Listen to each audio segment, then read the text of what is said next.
Three times for the night. Three times for the night. Let's get it. Let's get it. Let's get it. Let's get it. It's your boy, Jalik the Student. You know how we do here. We have fun and we learn edutainment. Shout out to Karis One. Tonight we doing another battle. We're gonna have some fun. This morning I woke up. I was like, you know what? Let me just do another one because I had something playing for tomorrow as well. So yeah, I think I lost my. I think I missed. I had to switch my glasses up. I think I misplaced my other glasses. You ever misplace something and you trying to backtrack in your mind where it's at? I think when I went to one of my clients, I sat them down, but it's the glasses gonna come back to me. I ain't gonna worry about it. They should be in the right spot tomorrow. That's what I'm hoping. But yeah, we're gonna have fun. So like I said, we agree to disagree here. We don't force people to believe exactly what we believe, but we have fun. We're gonna talk about Ranger. And we're going to talk about my boy, Cobalt, a.k.a. Cobalt, because in my mind, you got to confirm with Lee, but just in my mind, looking on the outside, Cobalt is one of the most slept-on American Sentinels in most recent years. He is very, very underrated. He's very, very underrated. So we're going to talk about his style, what he do, what he produce, talk about all their breedings, and we're going to talk about Ranger because how are they brothers? They're half brothers. They got the same daddy, Frankie Bomp. Frankie Bomp, Lee's whole pit bull program right now is based on Frankie Bomp. Frankie Bomp got that Soros. Go make sure you look at those old videos I got with it's not that old. It's like May up. We done Frankie Bomp versus Lucky Seven's Impact. Lucky Seven is Big Boy Jocko. So Frankie Bomp, I mean, even with these pit bulls, Trinity just had a litter, got the Frankie Bomp blood. Because Bam Bam is out of Boomer and Miss Bandit. So that's double Frankie Bomp. So Frankie Bomp's influences continue to grow. But we're going to specifically focus on Ranger and Cobalt. And Ranger, let's just start off with Ranger. We're going to say my boy Cobalt for second because, like I said, he slept on, so he goes second. So we got Ranger. Ranger is about, let me look at his stats right here, y'all. Ranger is, I'm going to get to y'all comments in a second. You know how he do. We don't know what the night might come in. You know, somebody come in, boom, boom. Let me see my boy. Frankie. I mean, my boy Ranger. Ranger is almost 100 pounds, y'all. 26 inches, 100 pounds. Hips is good. And one thing that's amazing about Ranger is if you go back and study Ranger from when he was there, because I remember Ranger from when he was first came into the game, because that's kind of when I started following the American Sentinel. And Lee named him Ranger because he's the Lone Ranger out of that litter. His mom is Valkyrie. So Ranger is half siblings with one of the greatest female producers in the history of the American Sentinel, which is Halo. So they're related. They got the same mom. You know, they got the same mom. And they got the same mom. So it's technically half siblings, but you know what it is. They still brothers and sisters. They might not share 50% DNA, but they share 25% DNA, okay? So that off the bat lets you know the background of Ranger. His mom is Valkyrie. Guess who Ranger's uncle is? Justice, one of the greatest male producers of all time. And just in one generation back, his granddaddy is guess who? None other than Preacher Man. If you haven't seen it, go watch the battle I did with Preacher Man versus his son Justice. So he's 2 generations from Preacher Man. And if you look at this Sentinel breedings, Preacher Man is in over 90%. It's very few dogs that doesn't have Preacher Man. And ironically, one of the dogs that doesn't have Preacher Man is Kobeezy. Kobeezy don't got no Preacher Man blood. You get what I'm saying? Because once we get into it, we'll talk about all that right there. So Ranger coming off the back. First of all, if you look at Halo, guys, if y'all never seen Halo, if you got, like I said, sometimes you got to confirm with Lee. I'm just talking about from the outside. If you look at the phenotype of the American Sentinel, and you see a picture of Halo, then you like, she's nice. Let me see if I can even find a picture of her on the website so I can show you guys what she looks like. Is she on the website, Halo? Yeah, I don't see none on here for Halo. But y'all know the picture of Halo. She's the phenotype. And then if you thinking about it again, you can see the advancement of the American Sentinel, because then you look at Ranger. Ranger just got that look to him. You feel me? Ranger just got the look to him that, like, look, phenotypically, he's amazing. 26 inches, athletic, muscular. He basically just, like I like to say, he basically a model, basically. If you was gonna go show your dog, and you had a band dog shows, whatever you want to call the shows, American Sentinels, you put Ranger in one of the shows, okay? You definitely would put Ranger in one of the shows. So, yeah. Shout out to my man, Chris. Yeah, what's happening?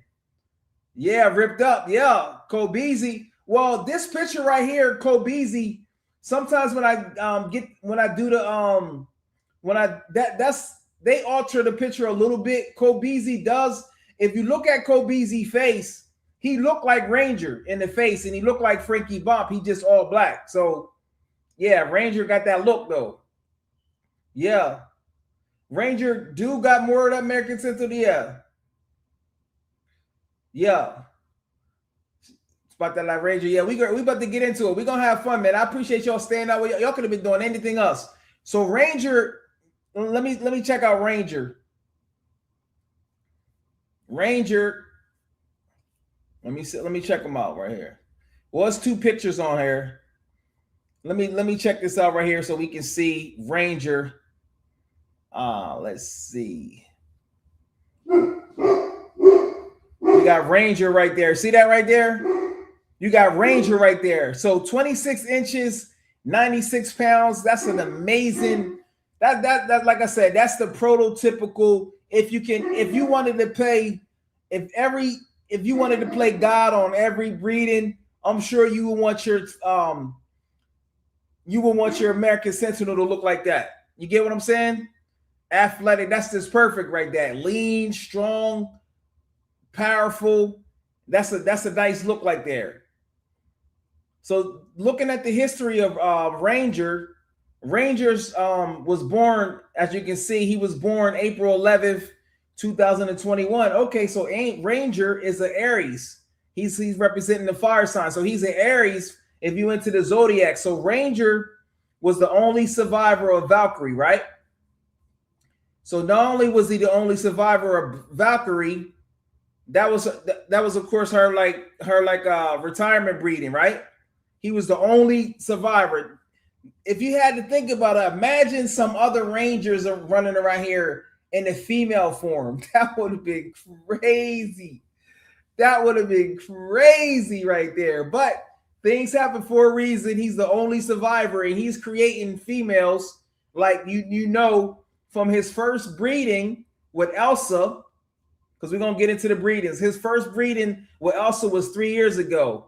And his first breeding off the bat, he came out the gate crazy. He created the Death Wish litter, okay? Those who know the Death Wish litter. If you haven't seen it, just look at them. They super intense.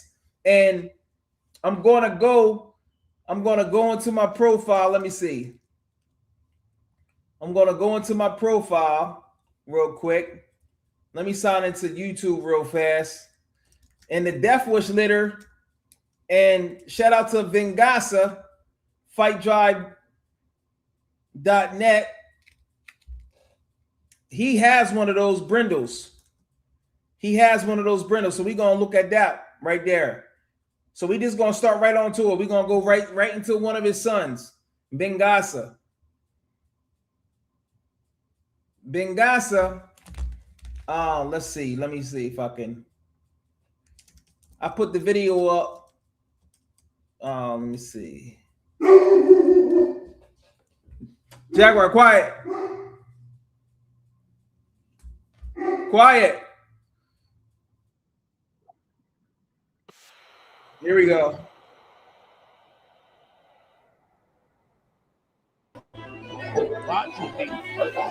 That's Bengasa.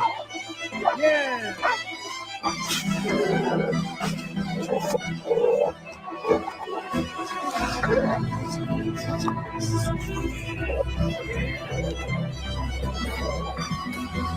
For those who just coming in, this is Ranger's son out of the Death Wish litter. And I'm going to show you another one of his sons. I just got to bring up the pictures. And then we also see his daughter, Reaper. Junior right there. And this was his first breeding, y'all, with the Death Wish litter. So he came out the gate. Ranger came out the gate like crazy. Like, I remember seeing that. This was in 2023. And Lee, I tell y'all, listen. Lee will tell you, Ranger is extremely dog aggressive. So Ranger is so dog aggressive that he'll prevent himself from procreating, if you know what I mean. Some dogs is that dog aggressive. So for him to even make that litter was like an act of divine intervention to make the Death Wish, because Ranger do that. You know what I'm saying? Some dogs is wired differently. He'll prevent himself. Even with a lady, he's so aggressive. You get what I'm saying? Some dogs, the opposite sex, yada, yada, yada, boom. And they try to procreate, it's nothing. You know what I'm saying? But Ranger came out, and that's Bengasa right there, okay? So that's Bengasa. Let me find his brother. Let me find Bengasa's brother. I'm gonna get to y'all in a second. Shout out, chat. Yeah. Shout out to my man Lucky Mills, Ripped Up. I appreciate y'all. We about to get it popping. Watch. I'm gonna show y'all Sunny Boy. Sunny Boy. Let me find him. Let me see. Let me find Sunny Boy, because Sunny Boy, one thing about I've noticed with Ranger's son, they like lean, they smaller than him. So he ain't producing dogs bigger than him. They take it more after this Ranger and the Frankie Bomps side. You get what I'm saying?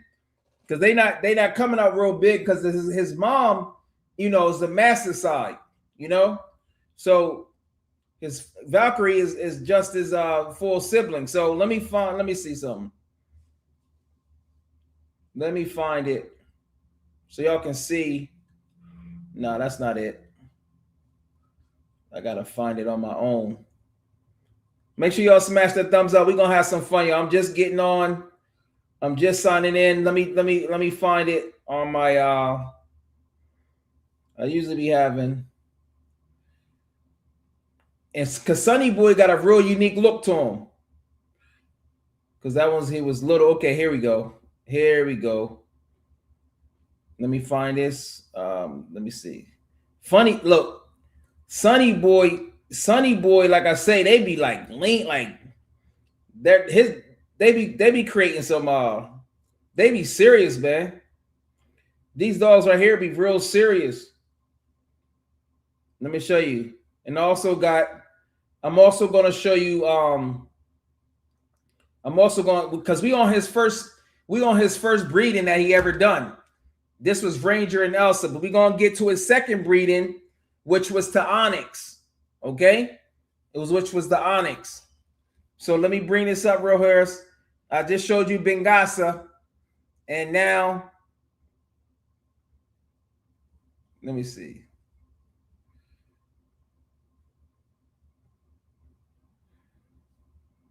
Oh, it's not showing up. Let me see. Why is it? Hold on, guys.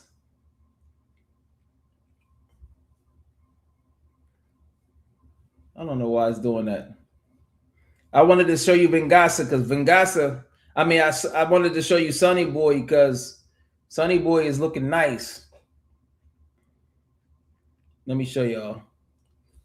Let me fix up my thing. I be trying to email myself and all this type of stuff. And I appreciate you guys' patience because we're gonna have some fun tonight to show you all the differences. Let me see. Yeah.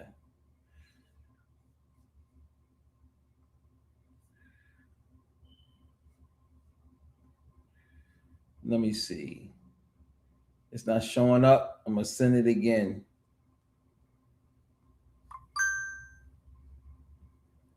Let me send it again, baby. So this we're gonna show you Sonny Boy. Maybe I just need to send it. Maybe I just need to send it one thing at a time. Let's see.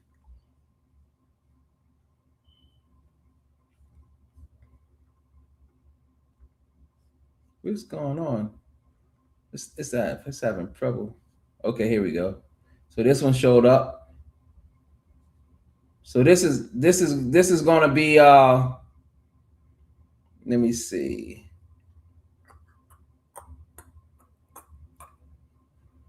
Let's see. Image file. This is Ranger's son right here, y'all. This is Sonny Boy. See how lean his dogs be? He looked like Ranger a little bit from the body, but his head is a little bit different. His head is a little bit different. But that's Sonny Boy right there from the Death Wish. That's Sonny Boy right there. Sonny Boy. We already seen how Reaper looked. If you haven't seen her, hopefully she's pregnant. She was bred to Congo. She should be dropping maybe really soon right now. So that's Sonny Boy right there from the Death Wish litter. That's Sonny Boy right there. And if I go back to the website, let's see if Reaper is on here. Shout out to my man Adam, always showing support. He's supposed to get her, and I think she's taller than him. Like I say, she looked like the out of all, like between Sonny Boy, her head is a little different. So she looked like let me show you guys. Let me show you. This is Reaper right here, y'all. This is from the Death Wish litter. That's Reaper right there. She nice and tall. She might even be taller than him. She's around 85 pounds, super lean.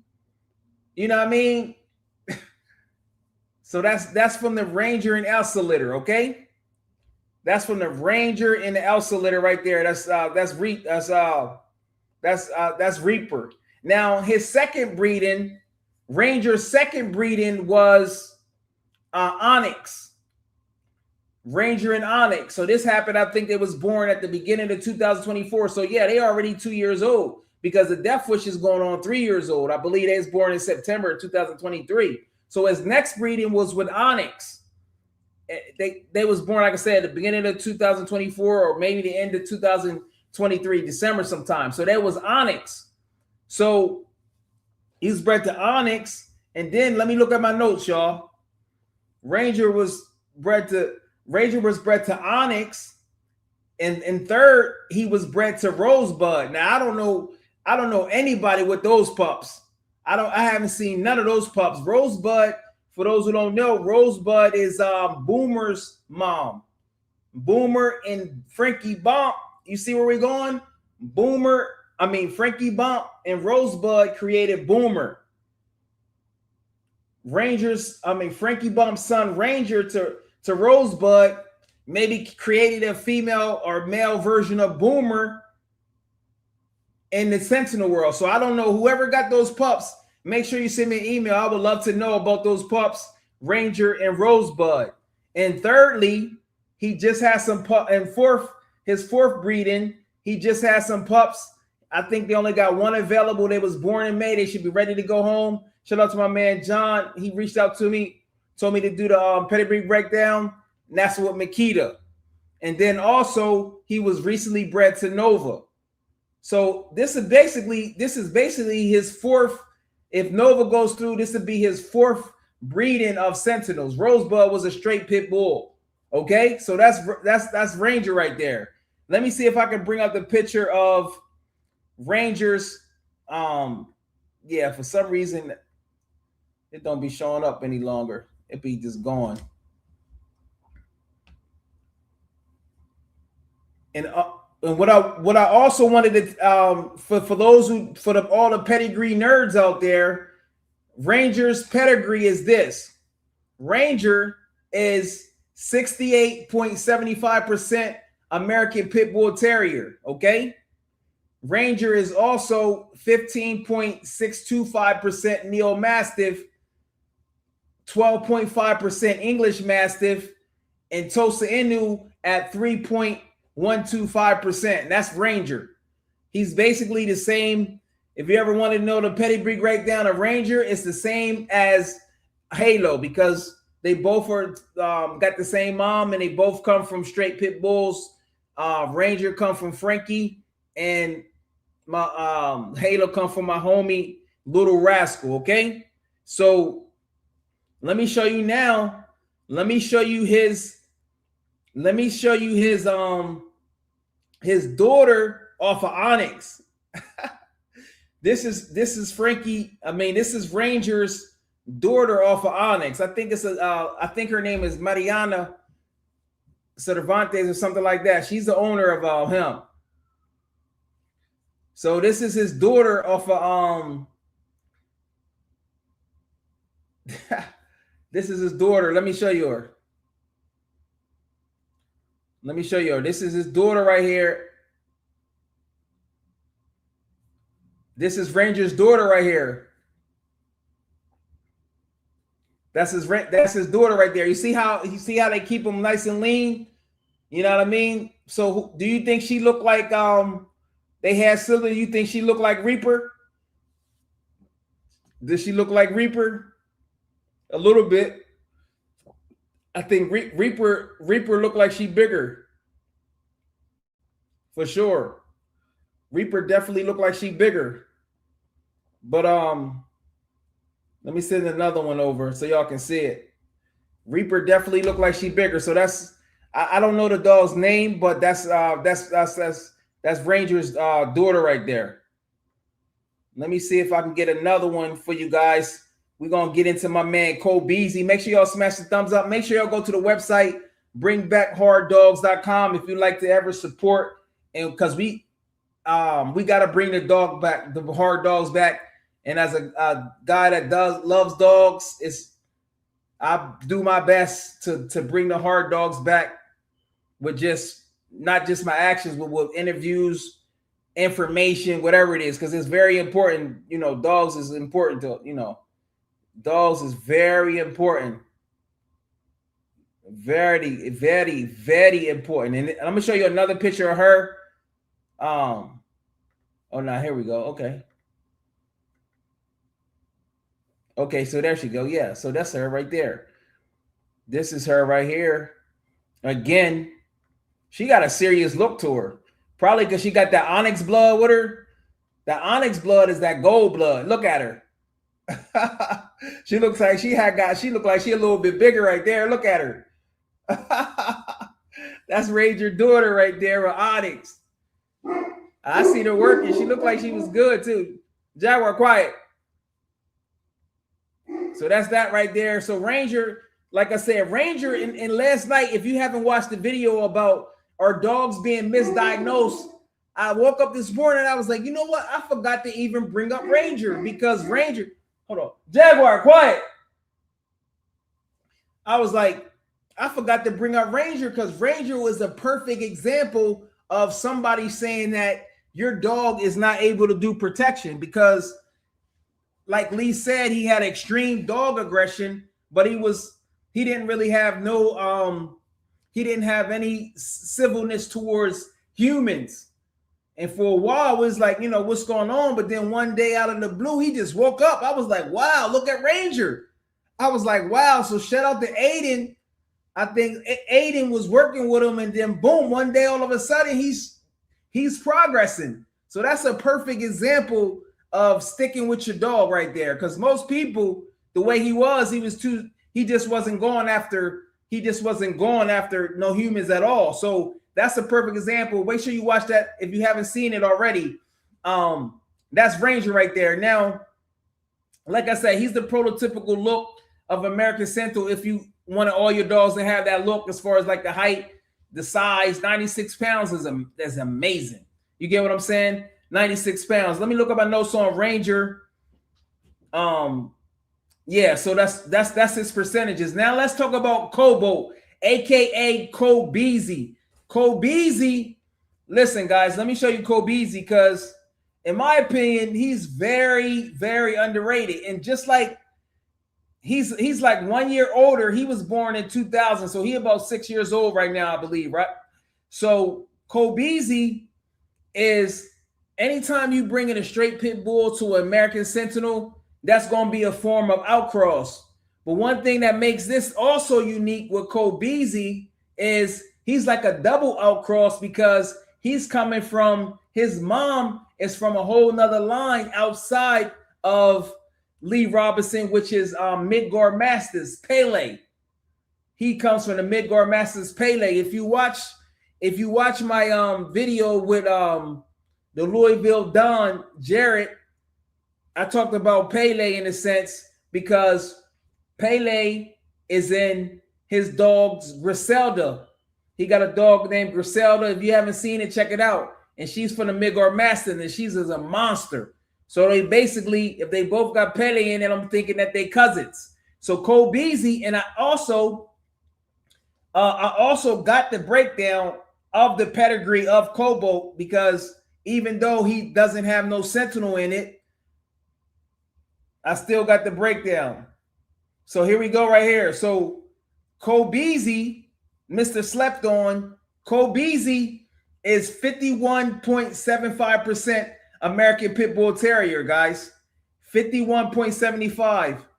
And let me, before I continue, because people ask this all the time, what are the Sentinels made of? It's a blend of American Pit Bull Terrier, Neo Mastiff, English Mastiff, and Tosa Inu. That's for the Sentinel lines. But Kobeezy, aka Cobalt, since he was the outcross, he has the Neo Mastiff in him, 28.5%. But since he comes from David Ishii's line, check this out, y'all. He's 9.5% Great Dane, 62.25% American Bulldog. Check this out. He's 2.5% Bull Mastiff and 1.5% Dogo di Bergeau. So with Cobalt, he brings in a whole new line. This is why outcrossing is very, very important. Whether it's on a good side, is very influential in the sense of your line, depending on how much you do it. It's a science. You got to talk to the breeders. I don't know when to do it. I think when the lines is tight, of course you do it. That was 6 years ago. So just imagine, and we know genetics is wild. Imagine you get a dog from Cobalt, and your dog just so happened to take after the Great Dane, but still had the Sentinel personality and all that. And your dog ended up 34, 35 inches. And then it got the Neo Mastiff, and it got the Bulldog. You know what I'm saying? So this, even though his daddy is Frankie, he's basically 50-50. Basically, he still got that perfect balance. And personality-wise, I don't think, I would have to ask Lee, I don't think he's super dog aggressive like Ranger, but he is got that civil edge to him. And not only that, the amazing thing also about it, because I'm not no person that's buying dogs just based on color. However, Cobalt is the reason why those dogs are becoming all black. So if you look at the recent litter of Biscuit and Cobalt, which they was born like May 2nd. So they probably already gone to their homes. I think Lee may have some available, a female. She's all black. Now, I'm gonna tell you like this: if I was breeding Sentinels and all the dogs was even, I'm gonna pick out a black dog. Why? Because all black is my favorite color, even better than Sentinels. But the key to it, if you're a breeder, you don't want all of your dogs to be all black. So if you got a dog, if both of your beginning dogs, foundation dogs are just fawn, they only gonna produce fawn. So why not get a dog that not can only produce a black, also can produce fawns and brindles? You get what I'm saying? So that's an amazing thing right there, and that's what Cobalt gives you. So shout out to Tabari. I haven't seen her yet. Tabari has a female from Cobalt and Voodoo, and shout out to my man Chris. He has a female Ruby, who I talked about yesterday. She was misdiagnosed on her protection, but he took it amongst his own stuff, and he's working with his he got his somebody he working with and building her up, and she's a late bloomer, just like Ranger. See where everything all connects back? So Cole Beasley, like I said, in my opinion, Cole Beasley is the most slept on American Sentinel. So hopefully, I think all these breedings is done. Maybe next year, Cole Beasley can be bred 3 times, 2 times, kind of how like Justice and used to be. Because I do know from the first breeding with Onyx, I see dogs hunting. The second breeding was Voodoo, which is out of my man Chris, and Tabari got the females on that. Well, I don't know anybody that got the males, Cobalt and Voodoo. And then the third one was Biscuit, and he got the all black. And the puppies is looking great. So the importance of Cobalt in the program is that you got to have outcrossing, because you can't get too tight. You can't get tight, so you got to bring some different blood in. So he got the Frankie blood, and then he bring in the other blood. Like I say, you got the Great Dane, Bulldog, Bull Mastiff, Dogo D Bourgeois. So you get what I'm saying? So for all the nerds out there that love to study the pedigrees, if you got that Kobeezy in pups, then you bring in a whole nother level of mastiffs. Because I get this question all the time, because I might have to do a part 2 on that one. How much pit bull is Lee Robinson going to continue to add to the program? How much is too much? Because a lot of people, they like pit bulls, but when they get a Sentinel, they don't want a pit bull. They want a Sentinel. So how much pit bull is too much? What do y'all think? A lot of times 50-50 is a lot of people, but some people, it's some people out there that still want, that mastiffness. You know what I'm saying? So you can't sleep on the mastiff. So I think I have to do a part 2 on the pit bull, because there you got it. So you get that Kobeezy blood, you get the Cobalt blood, and you got that right there. So Cobalt, like I said, is real civil. And Lee Robinson told me that he might has the most pain tolerance that he's had. I don't know in history of dogs he had, but for right now, he said Cobalt, aka Kobeezy, pain tolerance is crazy. Crazy. Now, if you think about it, right? Think about this. If you're a person that can take a lot of pain and your tolerance to pain, it's not just a physical thing, y'all. It's a mental thing. So what does that tell you? You have ability to overcome obstacles. You're very, very resilient. So as a human, if you can take punishment, because pain is a physical pain, you can be getting hit, but pain is also a mental thing, like trauma. So if you got in certain situations, like say, I know a lot of people say, like, if you was bullied or if you was picked on, but you overcame it, that's an amazing quality right there, guys. You feel what I'm saying? Pain tolerance is a physical thing and it's mental. So Kobeezy, if he got that pain tolerance like Lee's saying, that's bringing a lot of qualities. Like I say, hopefully Kobeezy don't get slept on no more, and we continue to see Kobeezy shine his light on there, because that all black, you know what I'm saying? I'm gonna be honest with you. If I wasn't full, right? And like I said, I like the puppies, because if you ain't showing the drives, if you don't got the drives and you don't want to work, we don't do that. But that all black, bro, listen, I have me an all black Sentinel on there, and then if I was a breeder, I ain't gonna lie, I'll be like, man, that all black is just something about the all black. Even when you go to the zoo, I don't know if y'all ever seen one in person. If you go to a zoo and see a black jaguar, I thought they was just all black, but up close they got all the spots like a regular one, but they just got the black on them, so they automatically gonna stand out. So that all black. So that's what Kobeezy brings to the game. Let me look at your comments, y'all. I'm getting hyped. Let's see. Inquisitive. Shout out to Inquisitive. Let's happening.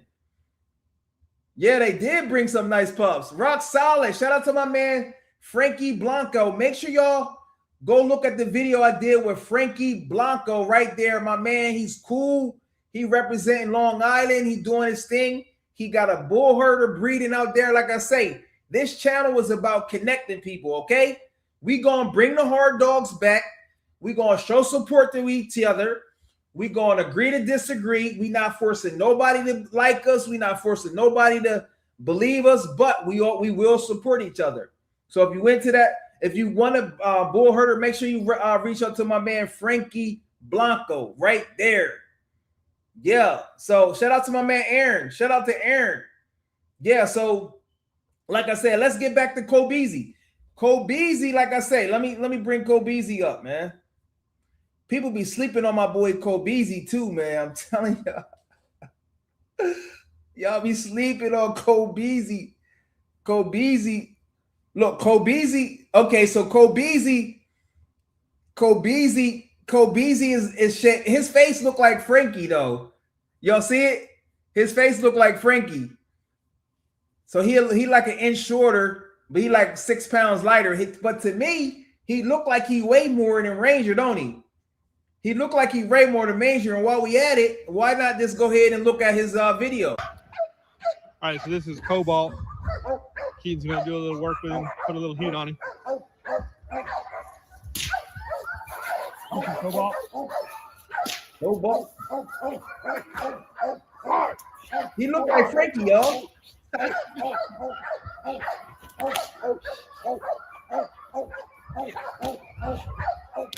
He's standing right in the pocket too. Look. That's my man, Mr. Flecton right there. Let's check him out.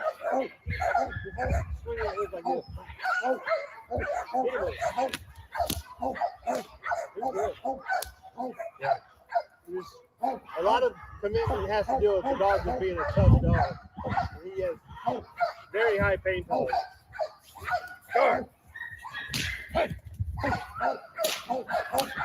He like a little linebacker. Look at him. Kobeezy, he don't even important either. Kobeezy ain't playing, man. No, you gotta let me stop it right there, man. You gotta stop sleeping on my boy Kobeezy, man. You gotta stop sleeping on my boy Kobeezy. I'm telling y'all, Kobeezy, stop sleeping on him. Stop sleeping on Kobeezy like that, man. Cause he got the drive in. He looked like he got an off switch too. He looked like he got an off switch. I'm telling y'all. He looked like he got a nice little off switch. I don't know if this is exact 100%. However, because I haven't seen every puppy that was on there, but from what I've seen, his puppies is the size of the puppies. Frankie Bomps grandkids, we would say, Frankie Bomps grandkids. Yeah, they not producing the big size. Even Rex isn't as big. Ranger might be the biggest. I think Ranger is the biggest son, of course, or daughter too, that Frankie Bomp made with a Sentinel. Unless somebody out there got it. If out there, email me, Jaguar the Bando. So his grandkids, Frankie Bomp's influence is so strong that even size-wise, they don't. A lot of the puppies that come out similar size to even Frankie Bomp, even as a Sentinel. And I think it's like that even with Cobalt. Frankie Bomp genes is very, very strong. But since we're talking about size, I believe Vengasa, who was Frank Rangers out of Death Wish, the Brindle one that I brung up, I believe, I think Ralphie told me he was about 82 pounds. And then the owner, Sonny Boy, who I brung up, Sonny Boy is only 70 78 pounds. You get what I mean? So that's 70s, in the 70s for a male, that's on a smaller size. You get what I'm saying? That's on a smaller size. But we all know it's about intensity and ability to work and heart. You know what I'm saying? And stand in the pocket and doing what you got to do. So if y'all looking for a pup, it might be a pup available, it might be a female available or two of Biscuit. And for those who don't know, Biscuit is Scratch and Halo. So you got the Scratch blood, you got the Cobalt blood, and the puppies is already looking nice. You get one of them, and then you never know. You know what I'm saying? And yeah. So personality wise, Cobalt starts off faster because he always had that civilness and sense to work. It took Ranger it took a longer time to get it going, but we know it's not a race. It's a marathon, not a sprint, like they say. You know what I mean? So both of them is working. Both of them is working, and both of them comes from Frankie Bomps. So this, out of these two right there, you know, what do you want more of? You know what I'm saying? Both of them is producing. Both of them are gonna have drives. Of course, if you got the Cobalt, you might luck up and get an all black. You might get an all black. You ain't getting no all blacks off a Ranger. You know what I'm saying? Cobalt is the only pup that's gonna even come close to getting that all black. And drives, and like I say, man, you can't do no wrong with that. When if you, like I say, it also too, if you one of the people that always ask me why is not more Mastiffs, go with the Cobalt, because Cobalt got the extra Mastiff. Ranger is 68%, almost 69% pit bull, and Cobalt is like 51%. So if you want more Mastiff, go with Cobalt, because I mean, there you go. You got that Mastiff blood, but he still got the drive as well. So there you got it right there, man. That's the battle of the brothers right there, and that's a good one right there, man. Because like I say, in my opinion, Kobeezy is really slept on, you know. So who would I like to see Cobalt be bred to in the future? Let me think. Cobalt and Elsa. Whew, that'd be nice. Cobalt and Elsa. I think Cobalt was bred to Congo, but imagine next year Cobalt to Elsa. That'd be crazy, because that will allow you to really compare how if Lee ever done Cobalt to Elsa, right? You would really get to see how the comparison works, because it'd be the only thing that would separate them will be Valkyrie and Pele, because Ranger and Cobalt is half siblings. Frankie, you get what I'm saying? So you take them back to Elsa, so it'll be a death wish again, because Elsa is an excellent producer. So to see her with Cobalt, man, Lee Robinson, Cobalt, you know what I'm saying? Lee Robinson, you might got to do that one. Kobeezy and Elsa. Who else would I like to see Cobalt to? Cobalt to Chewy. Yeah, Cobalt serious, man. Cobalt, man. Cobalt is I like Cobalt. I like Cobalt, man, for real. So Cobalt to Chewy. Cobalt to who else? Let me see. I'm trying to think of a combination. Because we just done Biscuit. He already done Onyx, Voodoo. Oh, Lee got a new up and coming prospect coming up. She just turned 1 year old with Slam and Nova, called Bullet 2. Yeah. Chewy, he got a lot. He got some, yeah. You got Dolly. Them Dolly pups. Yeah. So you got Elsa, Kimura. I forgot about that one. Kimura. So that'll be, let me see. Let me see. We take it to Kimura. That was Banshee. So that'll be double Frankie bump right there. So that'll be one of those. Let me see. So 90%, 51. So the pups would be 70%. Yeah, okay. Because like I said, he got a low quality. You can do so many combinations. You can do Cobalt to Nova. Cobalt to Nova. That'd be another Frankie bump. The Nova just was bred to Ranger. You could do that. You can do all types of things right there. That would be amazing to see. You know what I mean? You could do Reaper. You could do Cobalt to Trinity. That'd be really interesting because they both thick dogs, man. They both like got that linebacker look. So to see those dogs right there, boy, Cobalt to Trinity, that would be very interesting right there. Because you got the like I said, you got the double outcross coming from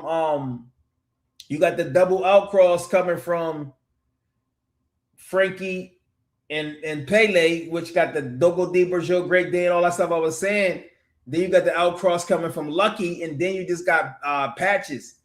And Patches got the double record, so that'll be a real interesting breeding right there. Cobalt and Trinity, man, that'll be interesting right there, man. But yeah, that's basically. Let me see what else I got before we get out of here. Let me see. Yeah, Dolly, yeah, Cobalt Reaper, yeah, Kobeezy, man. Listen. We got to keep, you know what I'm saying? We can't let Kobeezy be slept on like that. You know what I mean? Especially if he producing. Because Kobeezy, let me see what other notes I had. Let me see. I already explained to y'all how Ranger is half siblings with Halo. This is Biscuit is his third breeding. It was Onyx first, then Voodoo, then Biscuit with Cobalt, crazy pain tolerance.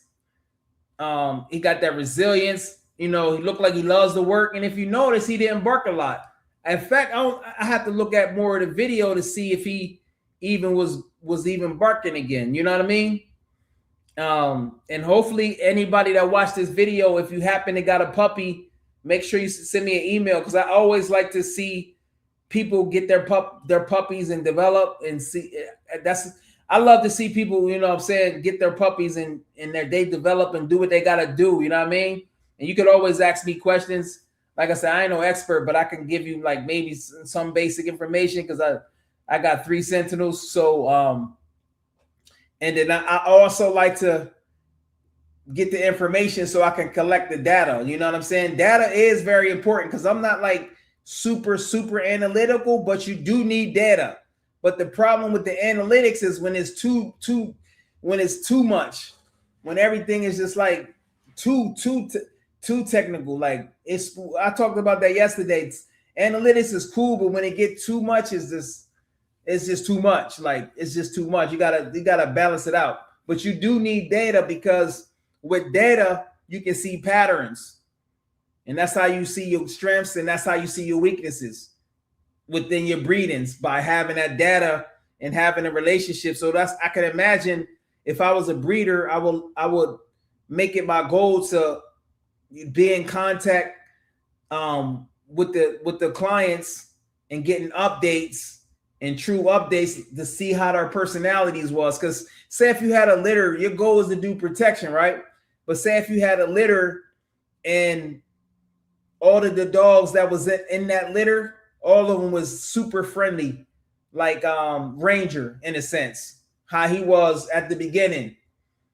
But if all of them was like that, because most people ain't gonna have the patience to wait and to bring out the dog and to bring them out. You know what I'm saying? So if you do have that data, then it allows you to say, okay, this is the type. But if you that's why Lee was able to tell you, like, hey, Scratch and Onyx, anytime they together, the dogs is gonna have a tendency to be very, very dog aggressive. So all that data right there is very important, but at the same time, too much analytic, like, you know what I mean? Kind of, it's just like sometimes it's extra on there. So what else I wanted to say? So if you're looking for a puppy too, I believe she had like 11 puppies.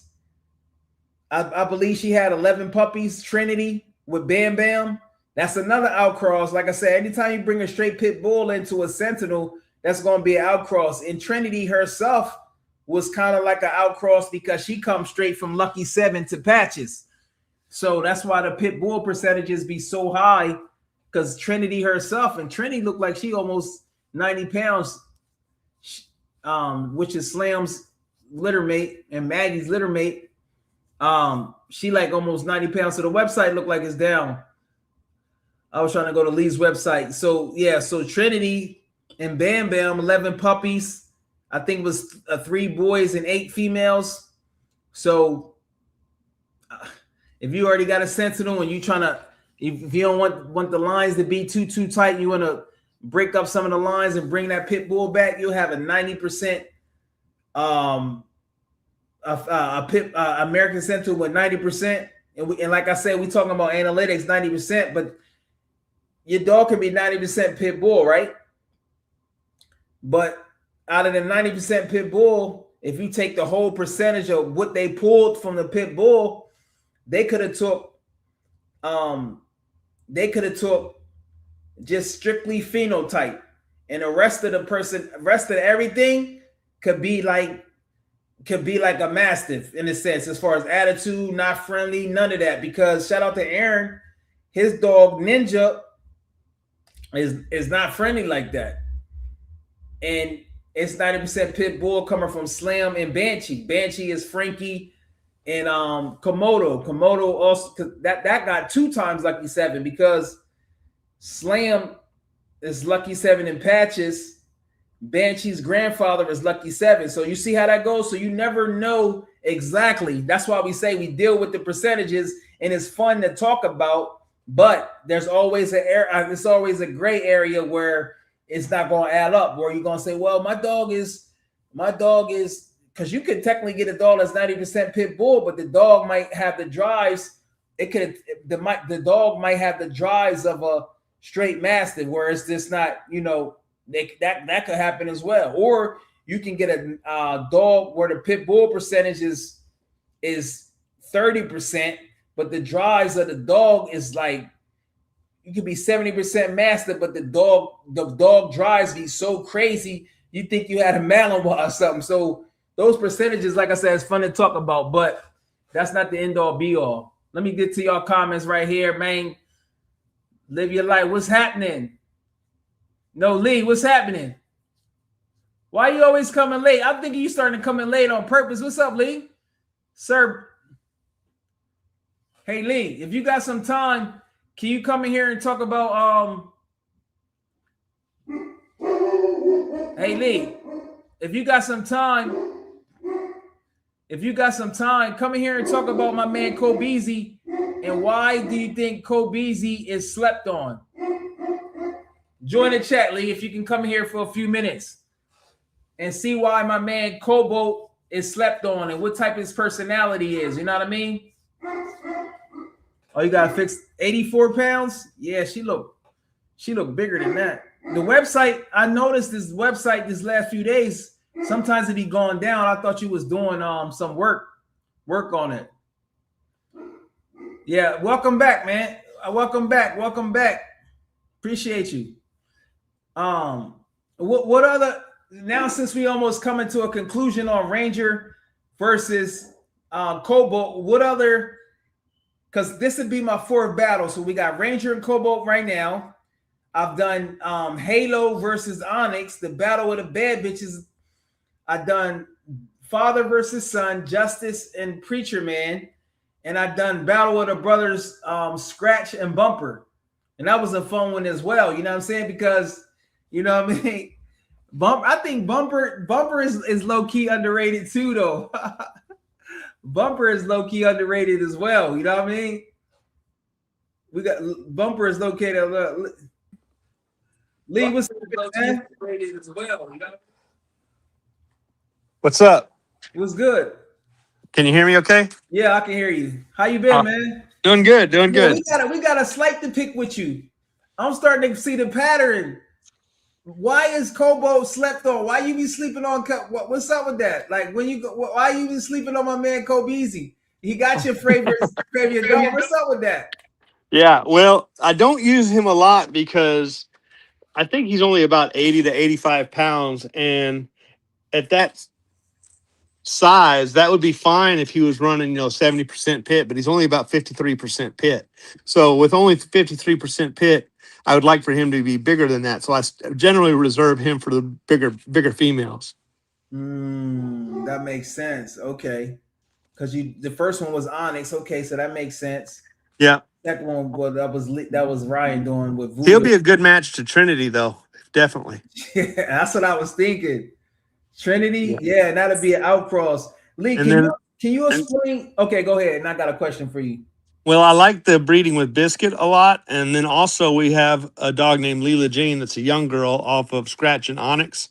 I think Cobalt would be a good match for that. She's going to be a pretty good sized dog. Oh, okay, okay.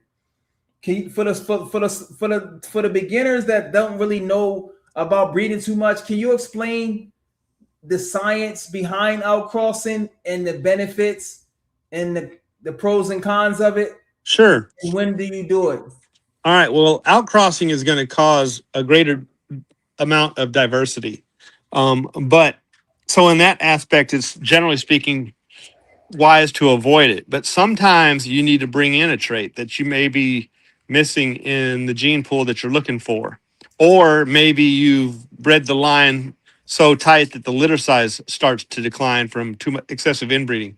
So you outcross for one of two reasons: either to bring in a desired trait that your bloodline could benefit from, or to increase heterozygosity because your litter size is starting to decline. So what inspires you back in 2000 to say, you know what? I'm gonna take Frankie Bomps to Pele. Because you took him the Rogue, which is big. You took him the Onyx. You took him the different. What inspires you to go to Pele? I wanted to use Frankie Bomp to another Mastiff, basically a pure Mastiff type of dog, in order to really accelerate the size. And so Cobalt checks all the boxes except for size. I wish I'd have got more size by going to a pure Mastiff. But, the truth of it is that Pele was not really a bigger dog than, say, Valkyrie or Rogue. Rogue was bigger than all of them. Okay. Pele probably weighed as much as Rogue, but Pele had a lot of that Neapolitan Mastiff skin, which really doesn't add size. That's like counting body fat almost. It's just like a normal dog has a hide. Let's just say hypothetically that if you had an 80-pound dog, the hide's probably 10 or more pounds. And let's increase that. So let's go look at Valkyrie. Valkyrie was about 105, 110 pounds. She was a big girl. Her hide would probably have weighed 15 plus pounds. And Pele's hide was probably twice that in terms of weight. It was a lot. So even though Valkyrie may have been 5 or 10 pounds lighter than Pele, if Pele was only 10 pounds bigger, but her hide was 10 pounds heavier, then she was actually less dog. No offense intended.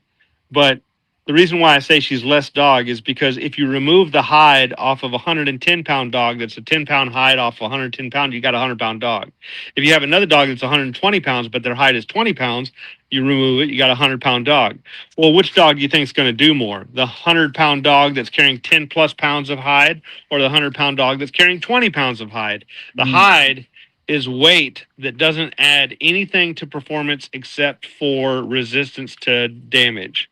And if you already have a tough dog, then you're adding resistance to damage. That's true, but you're also reducing speed, you're increasing body heat, you're increasing heat production because they're having to work harder to get the same level of performance. So the net result is less dog. Valkyrie could do everything that Pele could do and do it better. Now, Rogue was actually bigger than that because Rogue probably weighed, I don't know, 120 pounds or something. I don't remember what she weighed. And Rogue is from, I know Rogue is from Yellow, which is Kovu and Yellow. Wreckers and Kovu, right? Is Kovu related to Blue Jean? Yeah, Kovu was Blue Jean's brother. Oh, okay. And So so Rogue weighed maybe the same amount as Pele, but she had less hide. So she was actually a bigger dog. mm, And so, Frankie Bomp and Pele, excuse me, Frankie Bomp and Rogue, I thought we would have gotten some big dogs off of it, but ironically, we didn't. Rex, he originally was named Steiner. And then we had a sister that we called ACOG. I don't know if you're familiar with military, but the ACOG and the Steiner are both scopes that are used in the military. oh, okay, okay. And so that's where I got those names from. But they weren't very big dogs, and we were kind of puzzled by that. And then also with Frankie Bomp and Pele, they weren't very big dogs, but yet we got big dogs, ironically, out of off of Frankie Bomp and Valkyrie. I mean, Ranger's a good sized dog. I know that's really interesting. That's what I was saying earlier. I was like, imagine some female rangers coming around here. They would Hmm. probably been in the 80 range. Yep. Yep. And so that's probably because of the heavy influence coming from Preacher Man from Eclipse, because Eclipse was a really big mastiff. However, if that was the case, you might think, well, why didn't we get the big dogs off the road? Because she was heavily bred off of that with the wrecker blood coming in her. She had a lot of Preacher Man and Eclipse and Bandit and uh, Gator, all those dogs that were off of Eclipse were in there. But we also had Achilles, and of course, Achilles was in Valkyrie as well. So who knows? Sometimes that's just the way it happens. Yeah. It's a science to it. There's a luck to it, and there's an art to it. All three of those factors come into play when it's breeding. Yeah, so they have brothers. So are Cobalt and Ranger literally? No, they have brothers because they got the same dad, Frankie Bump, but their mom, Cobalt mom is Pele from Midgard Mastiff, and Ranger mom is Valkyrie, which is Justice's full sibling. And that's why I was talking about you got Cobalt bringing that all black in there, you know? Yep. Yeah, I saw on your thumbnail, whatever you call it, it looked like you had Cobalt as Brindle, but he's a solid black dog. Yeah. So Yep. that's now. Can you explain that too, Lee? So if you're a black dog, you can produce black brindle and fawn, right? So you can produce. Yes and no. It depends on what your genes are. So if you're homozygous black, you're only going to throw black. If you're heterozygous black and brindle, then you could throw black or you could throw brindle. If you're heterozygous black and fawn, then you could throw black or you could throw fawn. Okay. But you can't throw all three.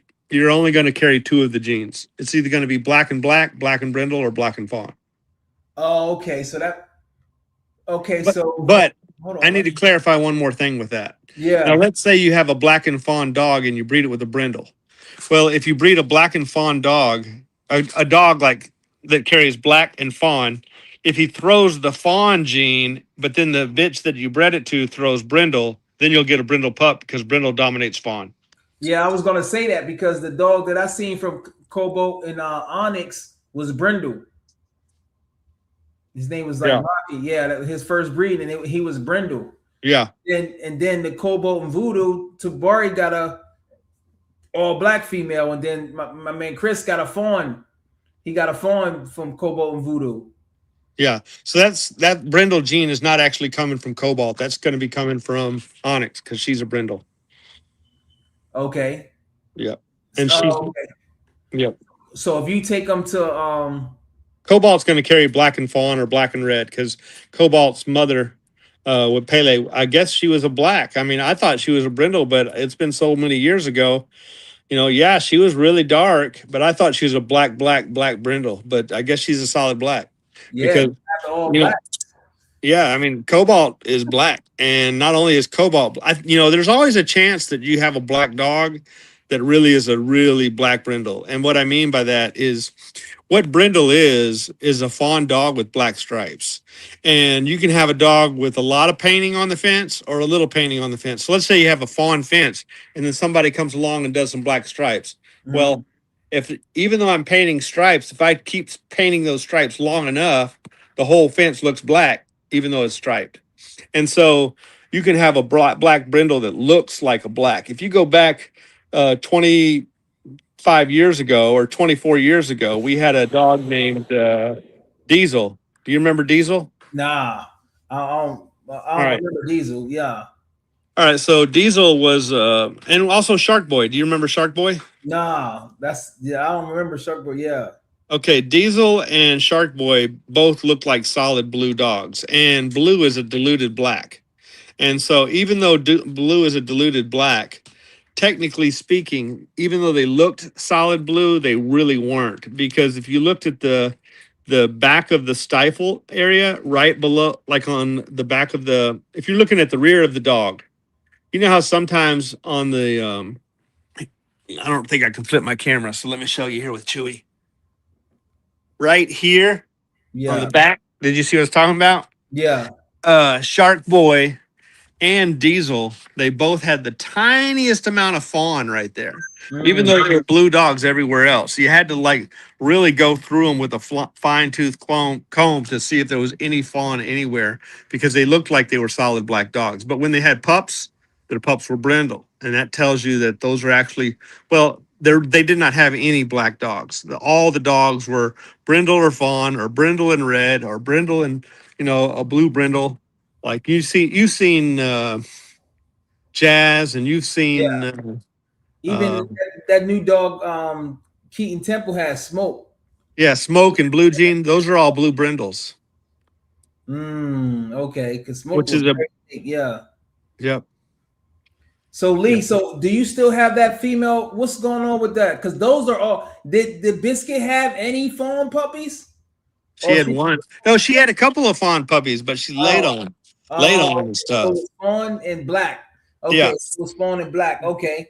but the only ones that survived were black, and then also uh, Kimura off bred to Bumper. We had some fawn. We had more than one fawn puppy, but hold on, that's you know what? I think I'm misspeaking on that. Which litter You am I mean thinking? Bumper Oh, and? I'm thinking of Makita. Makita.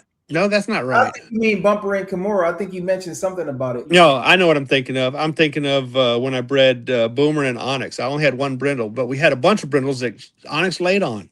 I was pissed. I wanted those brindles off of Boomer and Onyx. Yeah, I do see that because they have the fawn. So is this female still available, or what's going on with this female? Because this litter is looking hot. Yeah, it's looking real good. And we had somebody talk me out of my female that I didn't want to sell, but I let him have her because he wanted my brindle one off of Boomer and Onyx, and I was like, well, if you let me keep that brindle one, I'll let you, because he had first pick on it, and I said, my thoughts are I got to honor my He got agreement. the all black. Oh, he got the all black Boomer. Okay, Cobalt biscuit. Yeah. Okay. Yeah. So I got to honor that agreement and let him have the first pick because that's what he bought. So I told him, I said, if you let me keep my brindle off of Boomer and Onyx, instead of getting one pup, I'll give you two. And he's like, I'm jumping on that. So he took my female off of Cobalt and Biscuit because I could repeat that breeding. And he took up one of my pit bulls also. And so I did that because Onyx is so old that I might not be able to breed her again. I probably shouldn't breed her again. Yeah. Wow, that's a. I always tell Lee. Lee got that. Lee got that Chick-fil-A customer service. Shout out to you with the Chick-fil-A, the Chick-fil-A customer service. Yeah, they got Publix in Mississippi. Is Publix in Mississippi? I'm not sure what you're talking about. Publix is a supermarket. So I don't think so. I don't think so. In Florida, but they got them here. Though they known for having great customer service. But so that female is available though, right? The runt female is available, and she's nice. She's got a real good attitude. Yeah, she got that working ability. I like. What size you think, if you had to guess, Lee? What size you think should be about 60? Yeah, I think anywhere from 60 to 70 is good. That'll be but she got that attitude. She confident too, and then she looked real loving and affectionate, like she'd be good. She just got that look that she'd be good around the house, but still have to work. Yeah, she's super attentive. Like if she's in the kennel and I'm walking around, a lot of the puppies, when you have them in a group like that, they'll kind of follow each other. She's following me, buddy. She's following me, looking at me at the fence. She'll start climbing on the fence and talking to me. She really likes to. Somebody y'all better jump on it. I'm telling you, those be the ones right there. especially if you don't want a bit. Yeah. Some people want the 60-pound size. You know what I mean? 60 Yep. to 70 pounds, because that's like a big male pit bull. You know what I'm saying? But she got the working ability, so that's awesome right there. So, do you have any puppies from Ranger and Makita as well, or those are all done? Because they don't.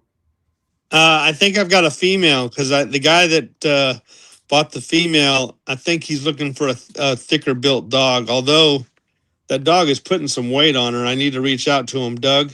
I Oh, need to okay. reach out to him and see if he's going to go with it. And then we have a big male, a really big brindle male that's available. Oh, okay. Possibly, in some ways, maybe all three of those males were nice. All right. So we had, if you saw the video, all three of those males are nice. The guy that had first pick went with the red one. The guy that had second pick went with the small brindle one. Yeah. And now we have the big male that was following me around in the video. That's He wasn't doing a whole lot of tug work in the video, but yeah. he's doing tug work now. He was just following me in the video. Oh, okay. You see him by my feet right there. He's the Yeah. big one behind me. Oh, wow. Okay. Yep. But he's doing tug work real good now. Mm. Yeah. So that's that Ranger and Makita. So let me think. So that's you got Frankie Bomp. Then you got that's 2 times Frankie Bomp That's right. and Lucky Seven coming in one time on that one too. So that's 2 times Frankie too. So that's going to be interesting to see how those puppies develop as well. Yep. Yep. I'm going to keep my eye on who's got that. With me having a male off of Onyx and a male off of maybe even 2 males off of Kimura, because I got to evaluate how those turn out. Well, no, I misspoke.